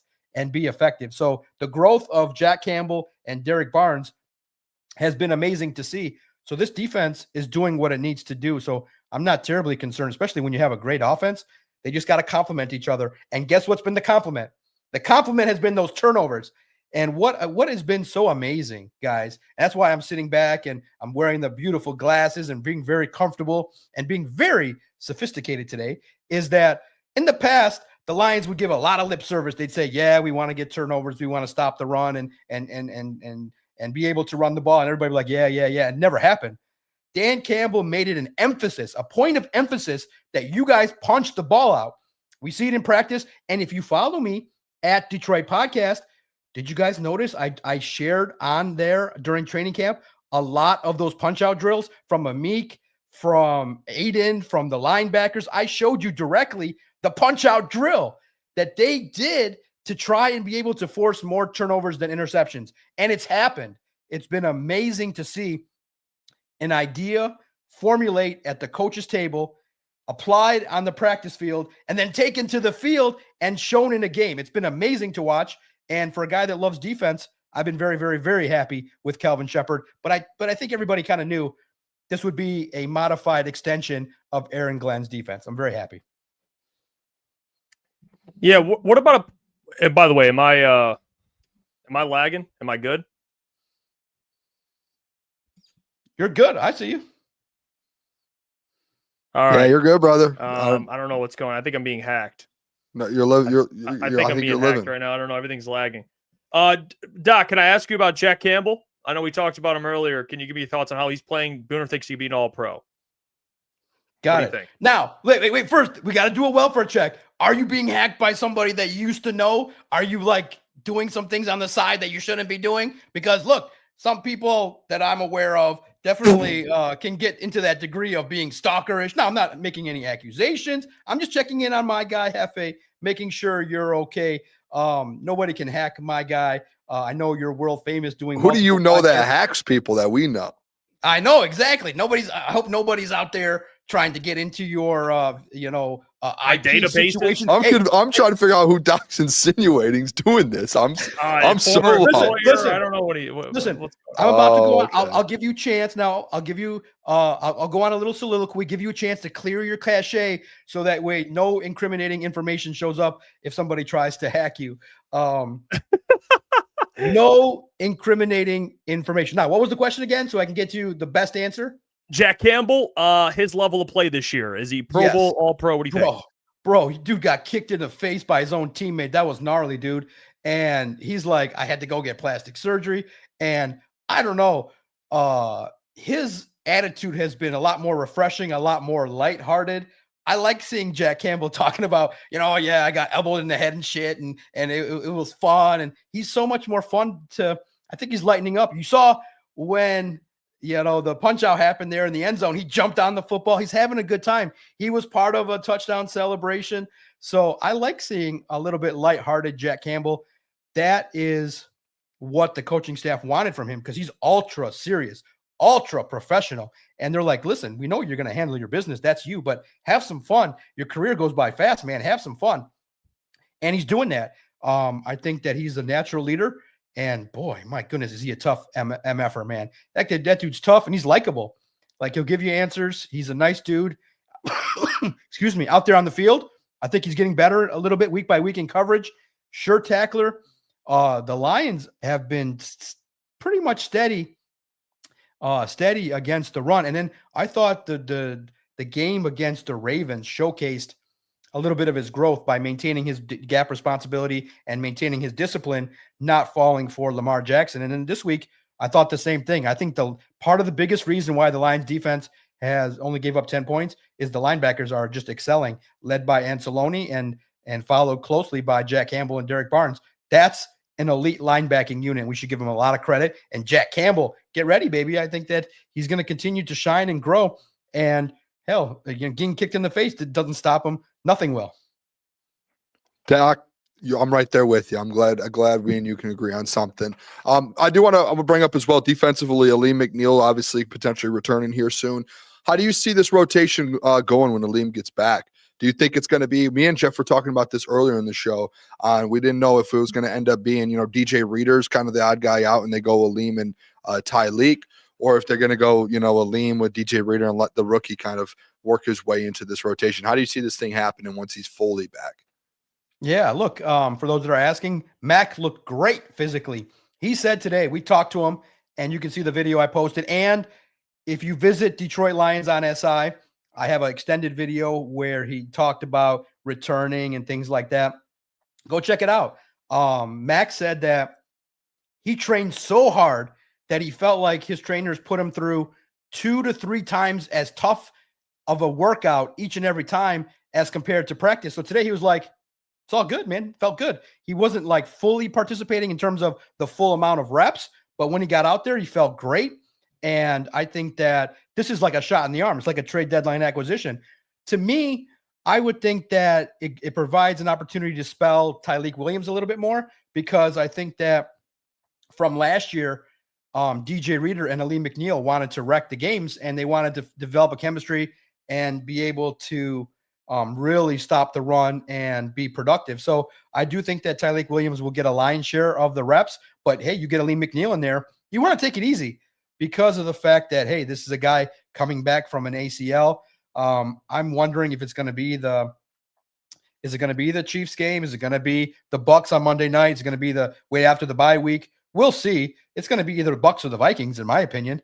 And when he gets out there, it's just going to be an amazing opportunity to get a guy that can stuff the run, can win his responsibilities, and also help DJ Reader as well. And let's credit DJ Reader. He's having a good run the last couple games, and I think that he deserves credit for the development of Tyleek Williams. And I'm curious to see how much they play Alim McNeel and Williams together. But I do see a lot of the reps going in terms of the rotation. When Williams is out, you get a lot of nice base with Alim McNeel and DJ Reader together. Yeah, what'd you make of the game? I guess I didn't really get your full thoughts on it with Jameson Williams and Jared Goff. Just the mistiming, not being on the same page. I know the thing with JMO that we noticed going to training camp is, whenever he'd start the day with some drops, it would kind of spiral a little bit. What do you make of just JMO, not just JMO, but JMO and Goff's connection there? It wasn't all on JMO, but what'd you make of the game? And what's your, concern level, if any, going forward? Well, now that JMO got paid, he's going to suck, right? No, I'm just kidding. I'm just kidding. Just kidding. It was a bad game, man. It was just one of those deals where, now, the one thing I will say is when we would say JMO had a bad practice in training camp, that's kind of what it looked like. And you guys would be like, you're so negative. You're only posting videos of his drops. I'm like, no, guys, sometimes there are moments where it just doesn't work out. And look, man, it really goes to show you that Amon-Ra's and Goff's connection is so legit that they just aren't. It's like it's perfect. Now, to me, you go back and you watch the film and you say, all right, what happened? I thought that maybe John Morton called a handful too many deep shots because they weren't working. But here's what would happen. Goff would drop back and there would be a lot of great timing routes with Amon-Ra, no pressure. A couple of the plays, when he was targeting JMO, there was some pressure, and Goff is not the same. Goff needs that clean, beautiful pocket, just like everybody else. So don't say that I'm hating on Goff.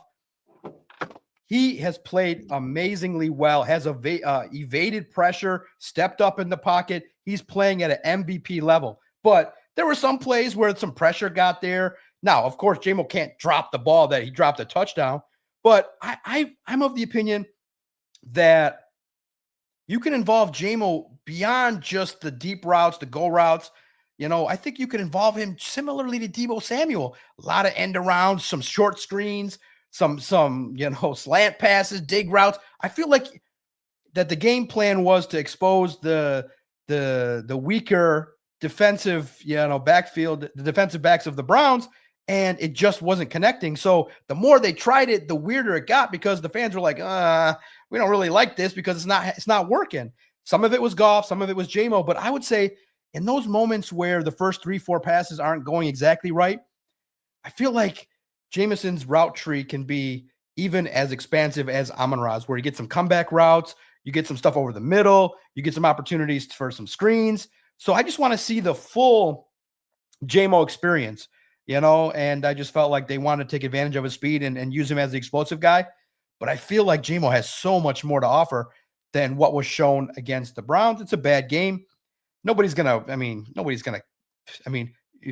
JMO have a crappy game and you win by 3 touchdowns. So, but this is for him and his, he doesn't like that. He's a competitor. So he came in this week, was ultra detailed on Monday. We're going to talk to him on Thursday. I'm sure he'll, indicate that it was a bad game and he'll get after it. But, the passing game, when the Lions look good, it makes it look easy, but it's the sum of the parts. And on some of the routes, Jared Goff was pressured. It's just the way it is.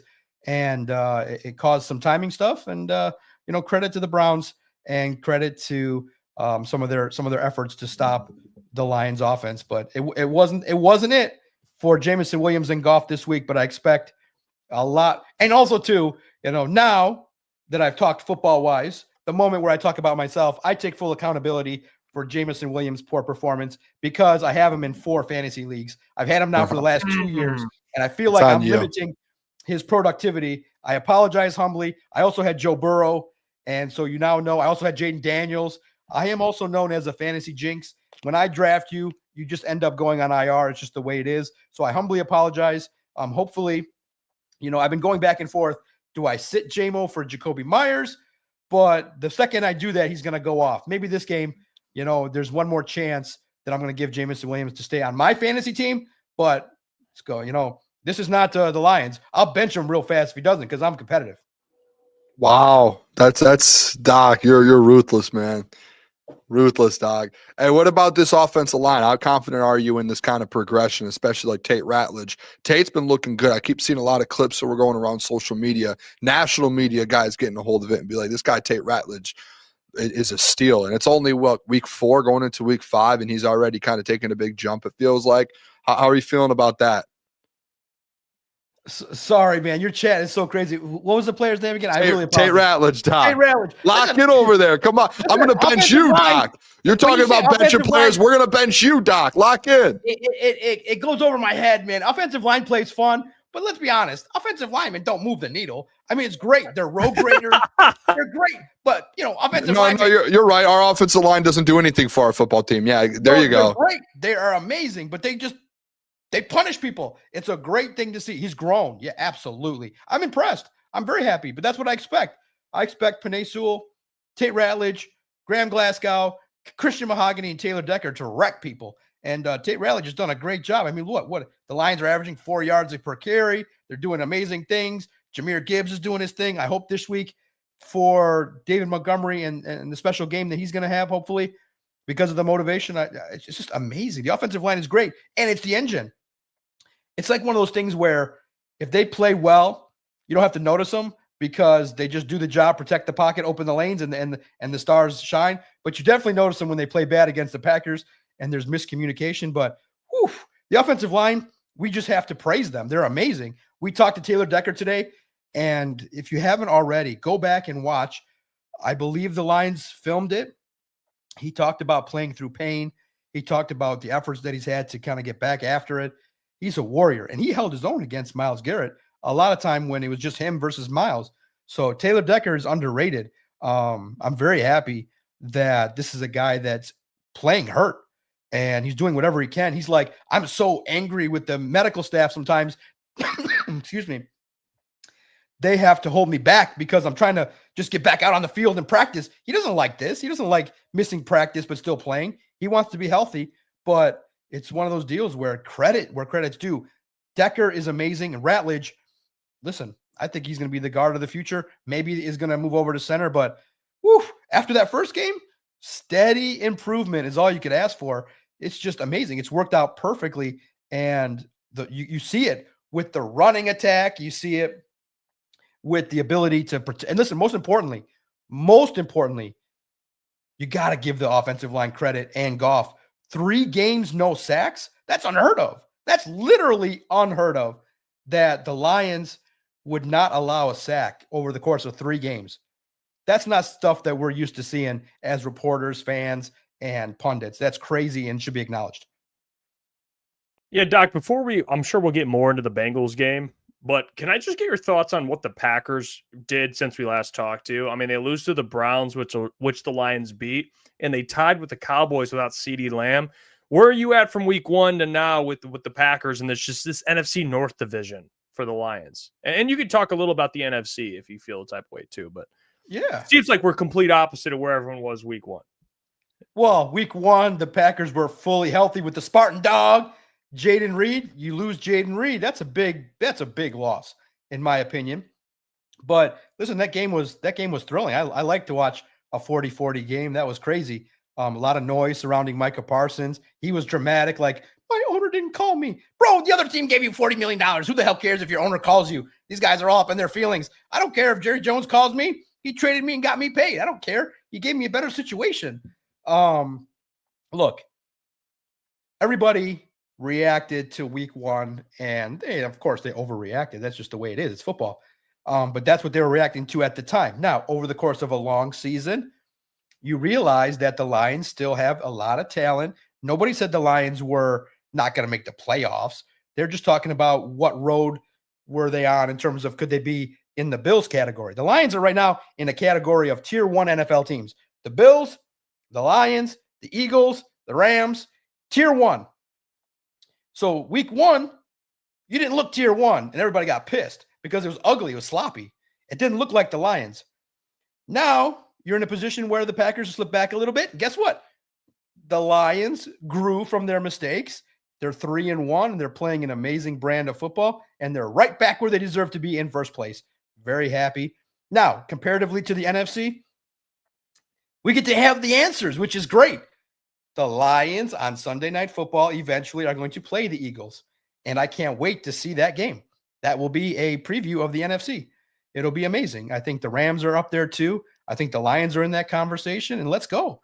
The Lions are a good football team, and this is the best because when the trade deadline happens, I'm excited that Brad Holmes is going to add. There is no way he sees that team that can score, play great defense, and says, I'm just going to go light. They're going to add. They're going to make everybody happy. And he saw, holy cow, he saw, oh my goodness, Scott Harris, the whole Metro Detroit community hates him because of the fact that he did a trade deadline and made the team worse and didn't add a bat, added arms and pitchers that were going to be irrelevant. So this football team for the Lions, it's amazing. And they're right now, I think according to most power rankings, the most important one, Sports Illustrated, has the Lions 3rd. That's pretty good, man. That's pretty good. And when you're in the conversation with the Bills, that's a great spot to be in. And the Lions are in the conversation again for the North, the NFC, and it's right where they need to be. And here's the thing too, which is amazing. In some form, again, the first week was an overreaction, but the Lions in their 3 wins, and Dan Campbell did something very amazing this week. If you listen to his press, his celebration, this is what championship teams do. They won, they celebrated, they got their accolades, but Dan Campbell said, wait a minute. I like this, but there were some things I didn't like. And he said it on camera. I didn't like these things. I didn't like some of the errors. I didn't like some of the fact that Brian Branch took some penalties at the worst time. I didn't like some of the mistakes that were made. I didn't like the opening drive that featured some blown coverages. I didn't like that. And when you're able to nitpick to that degree, that's the role of a great head coach. Yeah, celebrate good wins, but make sure you clean up all the mistakes because, listen, we're not in the category of the Bears and the Vikings and the crumb bums. You're in the category of every week, stop worrying about the NFC. Worry about, do the Lions look like the Bills? Could they beat the Bills right now? Close, but I think the Bills and Josh Allen, it's right there. It would come down to how Jared Goff handled some of the pressure that the Bills would bring. If he handles it, you're in the game. Josh Allen's a unicorn. So I love comparing the Lions to the best of the best. They're a top 5 team, arguably top 3 team. This is how you analyze football in the most fun way where you go, man, is Terrion Arnold really good enough to be on a Super Bowl team? Is he going to blow coverage to Shakir, who I think is the guest this week? Is he going to blow coverage to somebody else? Who knows? Let's see. Number one thing, though, is Is Jack Campbell going to wreck Josh Allen? He's a unicorn.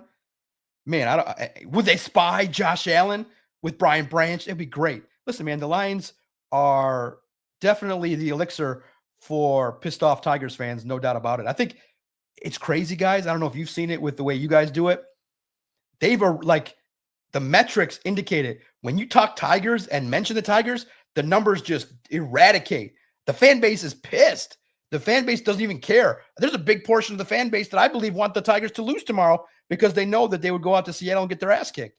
So that's crazy to me. It's the total opposite with the Lions. There's expectation, there's realistic opportunities to shine, and there's goals set that are made. It's amazing. And you're seeing a quarterback that I heard on some show today, someone compared Jared Goff to Tom Brady. I almost fell out of my chair. I was like, this is a good Great show. comp. That's a great comp. To me, I'm a little bit more old school. I was like, you know what? Tom Brady's great, but let's go a little bit more with the comp. I think if you really want to say, I think Jared Goff looks like Joe Montana. You know, looks like he can get the ball around, has that leader quality, has that aura. Tom Brady's in like some other nether world of like craziness where he didn't eat any carbs and he just probably never went out, never did anything. Jared Goff, man, in some weird way has turned the whole football community on its head, and he's getting a lot of support. It's good to see. He earned it. Doc, got to get your score prediction for this weekend before we start talking Tigers or some mailbag. What's your score prediction for this Sunday's game versus the Cincinnati Bengals? Yeah, no doubt. I'm curious what your chat thinks. Who does Goff remind them of? Is it Dan Marino? Is it he doesn't have the big arm? Is it Joe Montana? Tom Brady? It's like Tom Brady. Wow. You're trying to get an interview or something, trying to get a feature? Tom Brady. I was like, wow, that was good. This week, man, I wanted to go, man. I really did. Joe Burrow, Jamar Chase, T. Higgins. I wanted to see it, but no Joe Burrow, no DOC. Not a primetime matchup. 10-point spread. I feel like it's going to be closer. I feel like, man, when you go out there and you get your ass kicked and you're the Bengals and you have your best player running up to the coach, you don't want that kind of stuff being aired in public. Like, it's bad. First of all, if you're Browning, hey, dumbass, throw the ball to Jamar Chase. Give him the football and you'll figure it out. Hey, T. Higgins, get them to the ball every play and you'll figure it out. How Browning is messing up this opportunity is crazy, but credit Sean Payton. Man, that guy's a legend. He'll expose you and all your weaknesses in just that quickly. I think it's going to be a good game. I think the Bengals are going to be a little bit desperate. It's going to be right around the line. I think it's going to be like 30-20 Lions. It's going to be a good competitive game. J-Mo gets back on track. He's going to want definitely to avenge whatever that was last week. So J-Mo, anytime touchdown is my bet of the week. And let's get after it. Let's get to 4-1, baby. Doc, let me get your thoughts on the Tigers here before we get to mailbag. We'll start with game one. What kind of high were you on after game one? Skubal gets the start. They win that game. He puts up an incredible performance. They almost blow that game. How are you feeling after game one in Cleveland as a Tigers fan before we get to game two? How are you feeling then? Well, first and foremost, did you guys notice that the Tigers got their head out of their ass once we ranted and said, hey, pick yourself up? I feel like they needed some of that. Do they have leaders in the locker room? Do they have somebody in the clubhouse that will tear everybody down and be like, hey, let's pick this crap up? First of all, let's back up a little bit. From the time we talked last week, they picked it up. Finally, they were able to at least get to the postseason. Now, the celebration, I talked about it on Doc and Jock. Me and Adam were joking around. They should have celebrated, but you don't air that. You don't air celebration with the biggest collapse in baseball history. You should be playing these games in the comfy confines of Comerica Park. Beautiful weather. We could have took some. All of us could have went down to Comerica Park and had ourselves a good time. But you choked. And game one, very comfortable. I mean, Vegas had it at what, minus 165. So I was comfortable. When Skubal starts, what I did was, it was a Tuesday NFL off day, sat in my office, cleared the schedule from 1 to 2:30, and I was watching because that's just legendary type stuff. You just realize, man, and we don't know how many appearances he's going to have left in a Tigers uniform. So you sit back and you go, man, that's lovely. 100 mile an hour, 14 strikeouts. That's why I took my nephew for a doubleheader in the rain to see Skubal. I got an up close first row view of what Skubal can do. Commands the fastball. It's unhittable. It's unhittable. And for me, I grew up with Roger Clemens. You grew up with the game's greats, Nolan Ryan, and Tariq Skubal is up there. Must see. You would pay whatever it was. I paid for a first row seat, and then I paid for the home plate club to sit and watch 2 games. And you try to watch Skubal as much as possible because he's a Bulldog. It's a great thing to see. Now, the problem is there's nothing offensively. And you're like, what the heck happened in game 2? Game 1, I mean, the story is the story. So when people, first of all, when people were going Tigers in 2, that was utterly hilarious. That was just fanboying out at the highest degree. No prediction did I take seriously unless it had a 3 in it. You could say Tigers in 3, you could have said Guardians in 3, and you could have a debate. If you put out there publicly Tigers in 2, you're crazy. You're being a fanboy. Nothing indicated that the Tigers could win 2 games in a row against the Guardians. Nothing at all. On our podcast, I think we talked about it. We both said, kind of felt like Guardians in 3, but we felt like Skubal would be somebody that always gives you a great opportunity. So look, game 1, beautiful performance. You ride your horse. Amazing. Now you get to today and you go, okay, you have a chance to silence the Guardians, and you have Casey Mize throw 4 innings and 60 pitches? Come on, dude. And what's the biggest complaint of AJ Hinch? I'm not going to say he cost the team, but he overmanages.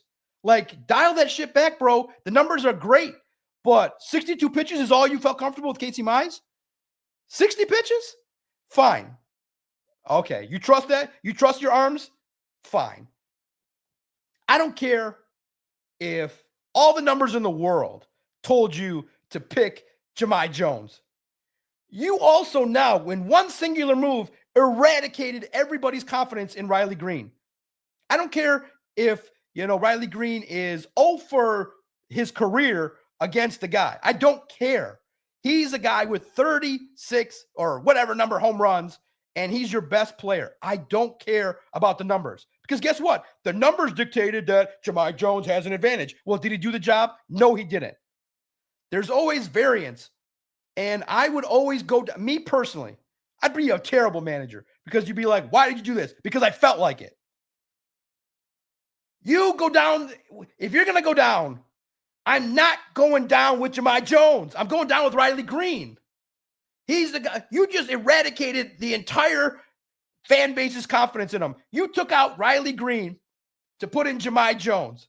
What does that makes no logical sense. Even if Green would have got out, give him the chance. Give him the chance to redeem himself.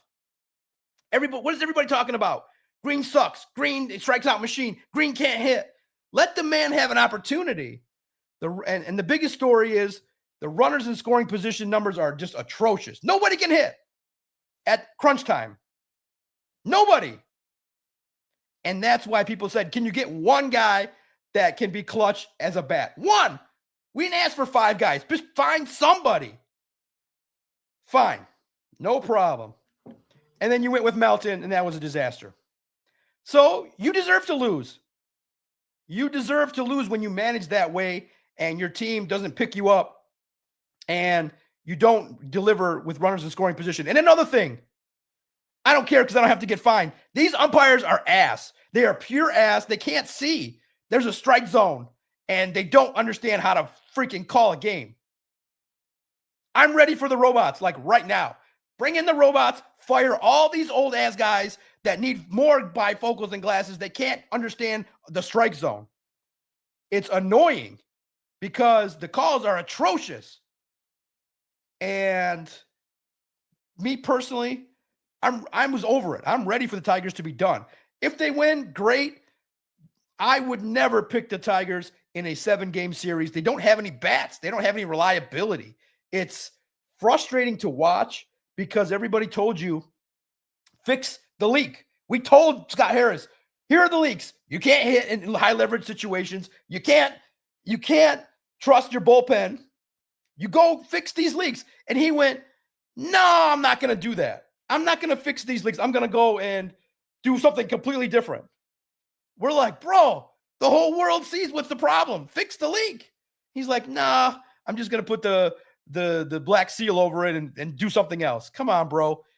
Give the team the chance. Most people believe if you would have added reasonably gifted baseball players and not projects, you would have swept the Guardians and you could compete against Seattle and the Yankees and whoever else they could play. It's frustrating when the fan base was right all along. It's frustrating in a game like that, of that magnitude, for AJ Hinch to overmanage. Go down with the ship with your horses. Jahmai Jones is the reason why we lost today. Seriously? Jahmai Jones? Just what would have happened? I could just sit here and say Riley Green would have hit a home run. You had a 40% chance at least. Maybe. He would have been a hero. I would rather go down with my horses than a guy that potentially could be somebody down the road. But my God, they took out Riley Green. They took him out. If you're Riley Green, you're like, what the hell is wrong with you? If he's got any spirit of competitiveness, I'm taking a bat to the whole clubhouse. You take me out in that moment, that's my moment. This is what I live for. It's my moment. You stole Riley Green's moment, bro. And at the very least, you stole at least a chance for an assessment. If this is the World Series, you want Riley Green in there. I don't care if he's going up against the best left-handed pitcher in the universe. You want Riley Green and Spencer Torkelson and Javi Baez to do their thing. You don't want the bench guys to come in and take swings. That's just my humble opinion. But hey, if you're an analytical geek, you want to go with that, that's fine. I'm hoping, Caleb, but I'm real nervous. Yeah, Caleb was like sticking up for Hinch for doing it. I texted our group. I said, this might be the dumbest move of all time. Why don't you let your best player, your all-star, get an opportunity at it? Numbers dictate it, but that's what I'm saying. The numbers say, well, based on this and based on runners in scoring position and based on blah, blah, blah, blah, blah, the numbers justify it. But that's part of the story. In baseball, I get it, but there's feel, there's opportunity. And also, too, there's what we call opportunity. What if Riley Green would have hit the game-winning home run? He would have been set for life as a Tiger. The fans would respect him. The fans would get off his ass for all those strikeouts. You robbed Riley Green for a guy that is not as good as him. I don't care in that moment. I don't care. Like I said, in that moment, I don't care if that player was batting 1,000 against that pitcher. Riley Green deserved that moment. Give Riley Green that moment, and everybody would not be like, well, okay, we know Riley stinks, and we can move on. Now, everybody's looking at him like, you got taken out for that? You just made Riley Green's life that much more miserable in Detroit. Doc, how confident are you in Flaherty tomorrow? It's up and down, 50-50. You get good Flaherty, you get the guy that's a bulldog, you got a chance. But guess what? You got a chance to be in a 1-0 game. Who the fuck's going to hit for this team? Pardon my language. Who's going to step up? Which one of those bats is going to take the bat off his shoulder and deliver something of value? Who's going to hit in running scoring position? Carpenter, step up. Javi Baez, let's go, step it up. Spencer Torkelson, who's going to step up? These guys are atrocious offensively.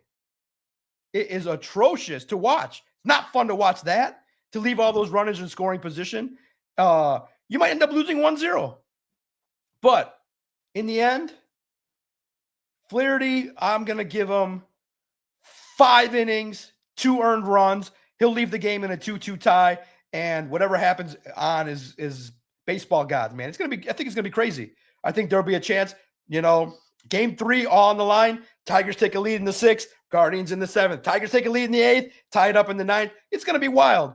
It's going to be wild, but I think in the end, the Guardians just are a little bit more clutch, but the Tigers have a chance. 50-50 down the board, but man, get your head off these.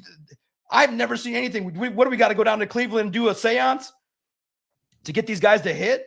Holy cow, man. But please, I just hope Flaherty, you're paying them big time money. I just want to see good Flaherty, and hopefully we talk about the offense. I don't want Flaherty to be the story. Just do your job, quality start, Give this offense a chance later, and let's see what happens. But who's going to step it up? Who is it tomorrow? Tomorrow, I'm going to manifest something. It's going to be Spencer Torkelson. Let's go, Spencer. It's your team. Get after. You're the most talented player that has a chance to do something. Do something. Spencer Torkelson and Riley Green have to carry this team. And let's step it up, and let's see the best version of this team tomorrow. And let's keep this train rolling so you can at least compete in another series. Hey, what do you think of this? Super Wilson says Doc officially banned from celebrating. One of those clowns that regulates people's fandom. Listen, I'm a bigger fan than you. I pay money. I'm a credentialed media member. Listen, in all honesty, I don't have to declare my fandom. When they win, I'm happy. When they lose, I'm pissed. If you want to sit here and sugarcoat and be a soft fan, go do that. I don't care. I don't care, but I'm not like that. I'm more of a hot-headed fan. I watched passionately, and let's just be real. If you really put my credentials against anybody, I'm probably the biggest fan in Detroit. So get the hell out of here with that. I can celebrate all day and twice on Sunday. What are you going to do? Shut me up? Please. Me and my nephew will dance and celebrate just like everybody else. Listen, slapdick fans are great. Oh, everything's great. I'm going to win. It's fine. But that's not how real fans talk, in my opinion. Real fans go, what the happened today? And then we wake up tomorrow and go, let's go get a win. Or when they lose, you go, why'd I waste my effing time watching this nonsense anyway? I told the team they were going to lose anyway. So get out of here with your listen, fan regulators are some of the weirdest people on earth, in my humble opinion. Because in the end, I'm wearing a hat that says Detroit Sports. What do you think I represent? I wear a hat that says Detroit Sports. So, but you're not going to see me kissing the team's ass. I don't need to do that, bro. You win, we're happy. You lose, we're not. Otherwise, what are we going to sit and talk about? Yeah, tomorrow, I'm very confident that Flaherty's going to go out there and get a shutout, and all the Tigers are going to get hits, and AJ Hinch is going to stop over-managing, and it's going to be perfect. That's hopium. Hopium's fine. But we're talking at 9:45 on a Wednesday night, and I'm going to damn near lose my voice telling this team, step the fuck up because I'm pissed.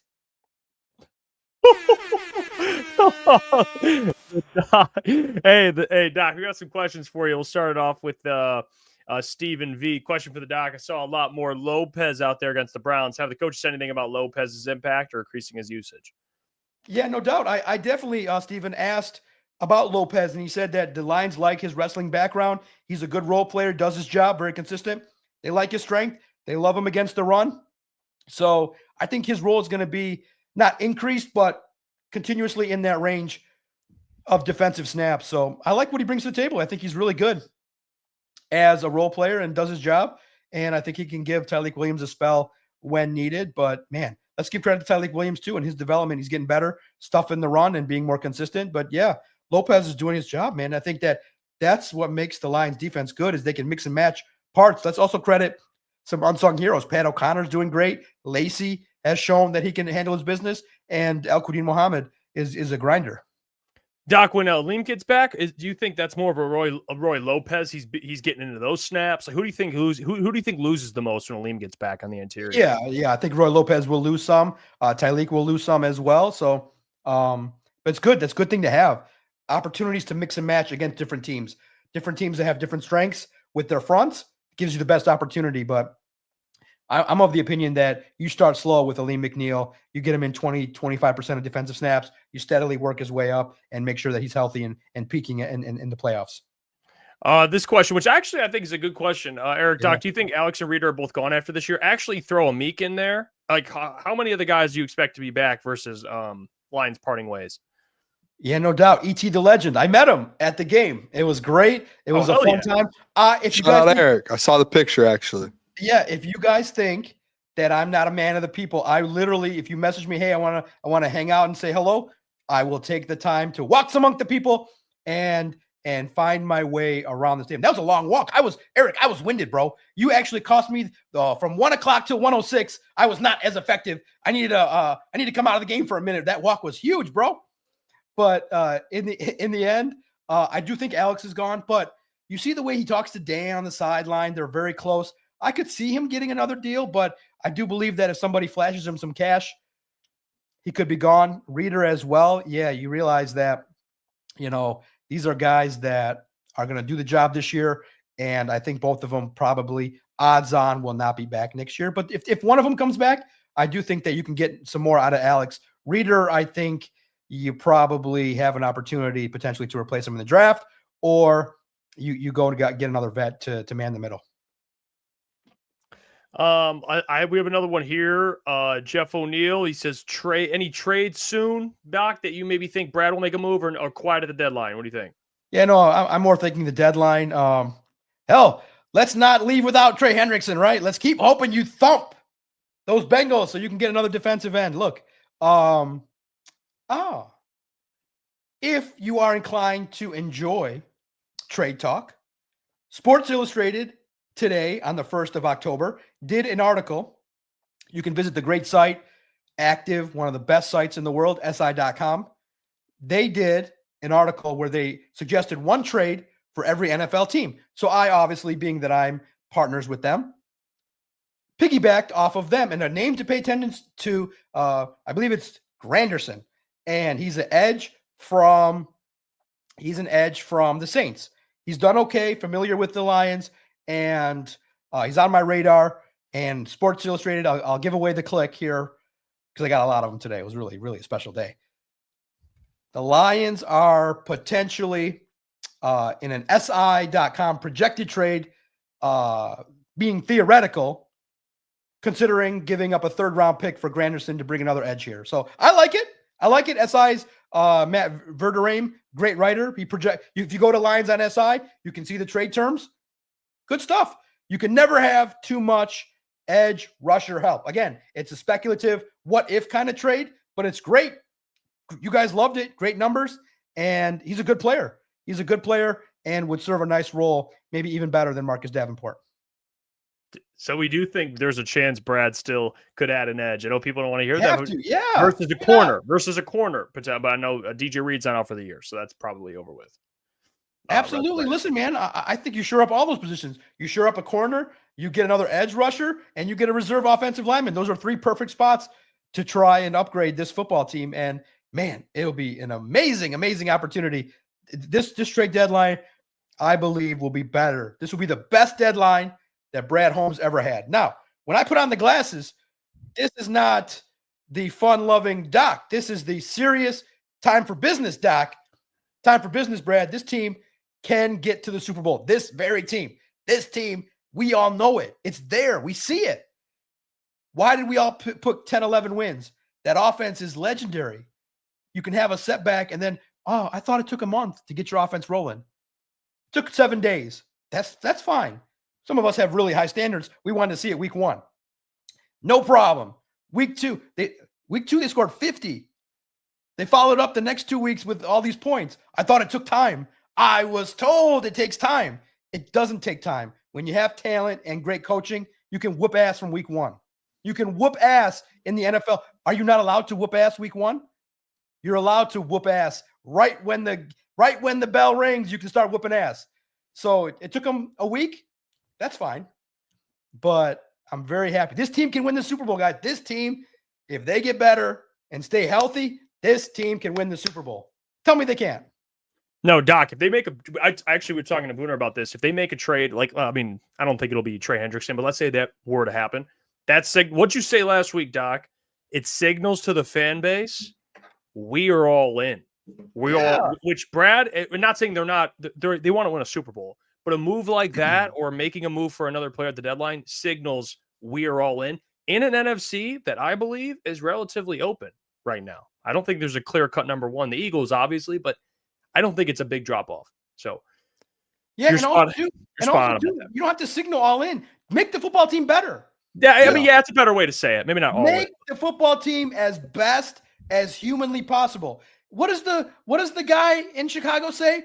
Good, better, best. Put it to the test. Never let it rest. When you're How do you know that, Doc? That's the way you should be the best. And also too, when you look at what the Lions are capable of doing, I feel like we overvalue what trades need. Like, I feel like you can get a good player for a 3rd rounder. I feel like it's going to happen. Brad Holmes has to see this team. You're going to win against the Bengals. That's 4-1. The Chiefs, let's just say 4-2. You come back, you beat the Bucs 5-2, 5 wins or whatever you're at.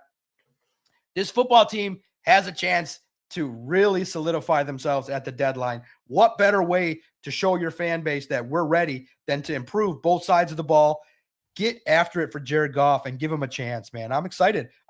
Something's going to happen. I see 2 moves, and I see 1 on each side of the ball. I'm excited. I'm really excited for the future of this team. And the reason why everybody was mad had a head on their shoulders after week 1 was the reason why you're mad is because you realize they fell so far short of their potential. You don't think I thought that they could score 50 points against the Bears? I thought that they could do that week 1. So when you don't feed the beast is unhappy. When you feed the beast, we're all happy. We're talking about St. Brown being compared to Kobe and MJ. Dan Campbell is, the best coach in the NFL. Aiden Hutchinson, DPOY. Who doesn't like this kind of talk? Me, I love it. This is the best time. Numbers are through the roof. Your engagement's through the roof. It's fun to do the job and get up and lose your voice covering a team that wins as opposed to something else. So I'm truly enjoying every single moment of covering this team. But at the same token, I'm like Dan Campbell. They won the game. Was it 34-10? He stands up and says, this is not good enough. That's the standard. Who cannot love that? I love that. Chris Bird says, what do you think Wingo can bring to the table? Well, he's actually been a healthy scratch, though. Yeah, multiple times, too. Not just like 1 week. It's been like since week 2, I think.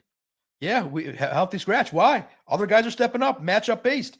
Lacey stepped up. It's one of those deals where, they have not felt like he could be the best player on the field. That's how the Lions are. If you're not the best guy to come out, the best 48, 49 that plays every week, you're a healthy scratch. So I think he can be a good role player against the run, a little undersized, but I think he's far away from being a guy you count on. You got to count on Al-Quddin Muhammad right now, Lacey, maybe in a new addition, and you count on the guys that are bringing you to the dance currently. And so far, so good. Pat O'Connor's of the world. So far, so good. They're playing well. Last question, Getaboy Juan, mailbag, MSU, Nebraska. Doc. Michigan was able to win. Michigan State takes advantage of the bye week, and they win a sloppy game, 24-23. Nebraska has the lead the whole game, and Michigan State comes back and handles their business, and they makes everybody happy because Nebraska, for some reason, they're always like in the talk of being a good team, and they always end up choking for some reason. I want my victory this week, so give me Michigan State. It was actually nice to have a week off from college football, not watching Michigan and Michigan State, but I'm ready. There's some good games on, though. There's some good games. There were some great games, man. Penn State, Oregon, holy smokes. Penn State, you could have made a fortune betting Penn State to lose games against good teams, man. It's amazing. Well, Doc, make sure you also put Ghetto Boy Juan says Doc never disappoints. That's absolutely right. No, that's right. A fact. No, the Doc shows up and he shows out, and we appreciate the hell out of you for it. Facts. Follow him on X at Detroit Podcast. He's a great follow. Give him some views too. He's on YouTube, Detroit Lions on SI, and of course, check out Detroit Lions on SI for all your Lions coverage. He's one of the best in the business. Doc, we appreciate you. We'll see you next Wednesday. Dude, that was the fastest hour. I just looked. I was like, oh man, I got another hour in me. This is great. And I also want to thank you guys. When I tune in on the side or pay attention, I learn something new all the time. Doing some shorts as well. Check out the YouTube channel. I'm having fun with it. You guys have been an inspiration for me. Like I said, I truly believe you two and your network is going to blow up. And that's why I'm so happy you keep me around. I kind of like this look. Sophisticated. Oh, you look great. Hey, guys, pardon me. May I have some Grey Poupon? Oh, look at this guy. He just leaves, dude. I mean, this guy's a legend. Doesn't get better than that. He really is one of one. He really is. I'll tell you about something else that's one of one. It's our friends over at Sleeper. All right, the best fantasy money gaming app focused on bringing people together through sports. One of the fastest, organically growing fantasy platforms in the world. Hopefully, you guys are all doing good in fantasy, while earning some of the highest levels of engagement per user in the industry. Because at Sleeper, it's not just about sports. It's about building personal connections. It's the best way to experience and connect over sports together. And they also have Sleeper picks. Very simple. You just pick a more or less than the player's predicted stats. They'll give you a line. You pick more or less. And you can do it across different sports as well. Pre-game, live, or even across different sports. And you can get up to 1,000x payouts. Share with your friends. Get rewarded together. Use the code CT Sports. Get a $100 deposit matched up to $100. All right, we got a couple minutes left. We got 5 minutes left. Drop some mailbag questions. Doc shout is so out to Caleb fun, team. man. When Wednesdays end, I'm like, man, that was a Yeah, he's fun one of one. hour. Yeah. No, he really is. He's one of one. I tried to get Caleb. He couldn't make it. I was trying to get Of Caleb. course. I tried to get Caleb to join for the last 10 minutes just so you could go at him for his Riley Green take. But you know what? On Saturday you'll hear his thoughts. I think Caleb was mad at me. Or Friday, actually. I think he might be joining the show. I got a feeling Caleb was mad at me today. Why? Because in the chat, I put in. Can I read? I can read. I think I can read what's in the chat. I texted in the chat and said, I don't care what Riley's batting average is against lefties. You got to give your best player an opportunity there. And Caleb goes, no, would have been the same result. Riley Green isn't the hitter everyone thinks he is, especially in the clutch. He said, I liked the pinch hit. Got to go all in. Jermaine Jones hammers lefties. And I just texted him back. This is where I just texted back and just said, just one word, wrong. And I don't think he liked that. I really don't think he liked just the wrong. Because he goes, like, dead serious. He texts back, how is that wrong, Booner? Tell me. He was so mad. And then I sent this wrong. And then I text back a couple times and he just never responded after that. I said, oh, you're quiet now. And I text back, we suck again. And I text him again, Caleb. He just never responded. So, yeah, there's that. I mean, Caleb, so I think he's mad at me. I don't know. He hasn't texted me. But we haven't heard from Caleb, I don't think, since then. Oh, no, all he did was send us his reaction video, and that was it. Can we play his reaction video? Oh, yeah, probably. I just loved it's the best just sending just wrong. And he just nothing crickets after that. Tell me how I'm wrong, Booner. Let me see this. Let me see Caleb's video. It's the best, man. This is what I love about Caleb, man. This is Caleb when he's cooking. Look at this. Those 108 games are fucking moronic, and they're nightmares. So this is the best place I could do it. Look, you're not going to win ball. Wait, can you start? Where did he say where he was? Ginormous. He's at work. Fart, and I'm currently in the bathroom at work filming this video. Those 108 games are fucking moronic, and they're just a nightmare. So this is the best place I could do it. Look. You're not going to win ball games when the majority of your bullpen is a ginormous stinky fart, and you just don't hit with runners in scoring position. What did they go? 1 for 7,000 with runners in scoring position, just absolutely pathetic. They shouldn't piss down their leg every time there's a runner on second and third with no outs. I mean, this was the Tigers' game to win, and they just didn't go take it. Now, a couple moves I want to talk about right now by A.J. Hinch. The first one is pinch hitting for Riley Green. Oh, here we go. I don't hate it at all because I think he would have got the same outcome. Riley Green, although he's technically been our best player all year, he's shown you nothing right now that he's going to come up with a clutch hit. Lefty too. I like Jemai Jones in that matchup. He kind of got screwed by that low strike call. I think he could have put together a better at bat or maybe walked. So he got fucked by the umpire, but still can't strike out in that spot if you're Jemai Jones. So I know people are going to be upset about the Riley Green thing. Honestly, just think about it, guys. I don't want to hear you can't take the bat out of your best player's hands. That's literally what. This is different for a guy like Riley Green. This is a guy that struck out 200 times and struggles in the clutch. And there's stats to back that up. I think he's hitting around like 230 with runners in scoring position. So that move, the move I hated by AJ Hinch was Troy Melton. He was just not ready for that. He was not ready for that big of a spot. Against three lefties, not really sure why you're trotting him out there. Just kind of setting him up for failure. First playoff spot is in a tie game, bottom of the ninth or bottom of the eighth on the road. Just a tough spot, but yeah. You can just see the disappointment in Caleb's face. Got to go win tomorrow. I mean, it's legitimately a must win, and I believe we'll have Flaherty on the mound for that. I mean, just win. I mean. What a fucking terrible loss, dude. Bro, wait, can you pull that back? Oh, it's gone. I just want to hear that one little line again. It might be the funniest line. I like at the end when he was like, all right, yeah. He just had no words. What did he say about the bullpen? He said it's a stinky fart. That's such a funny way to call someone.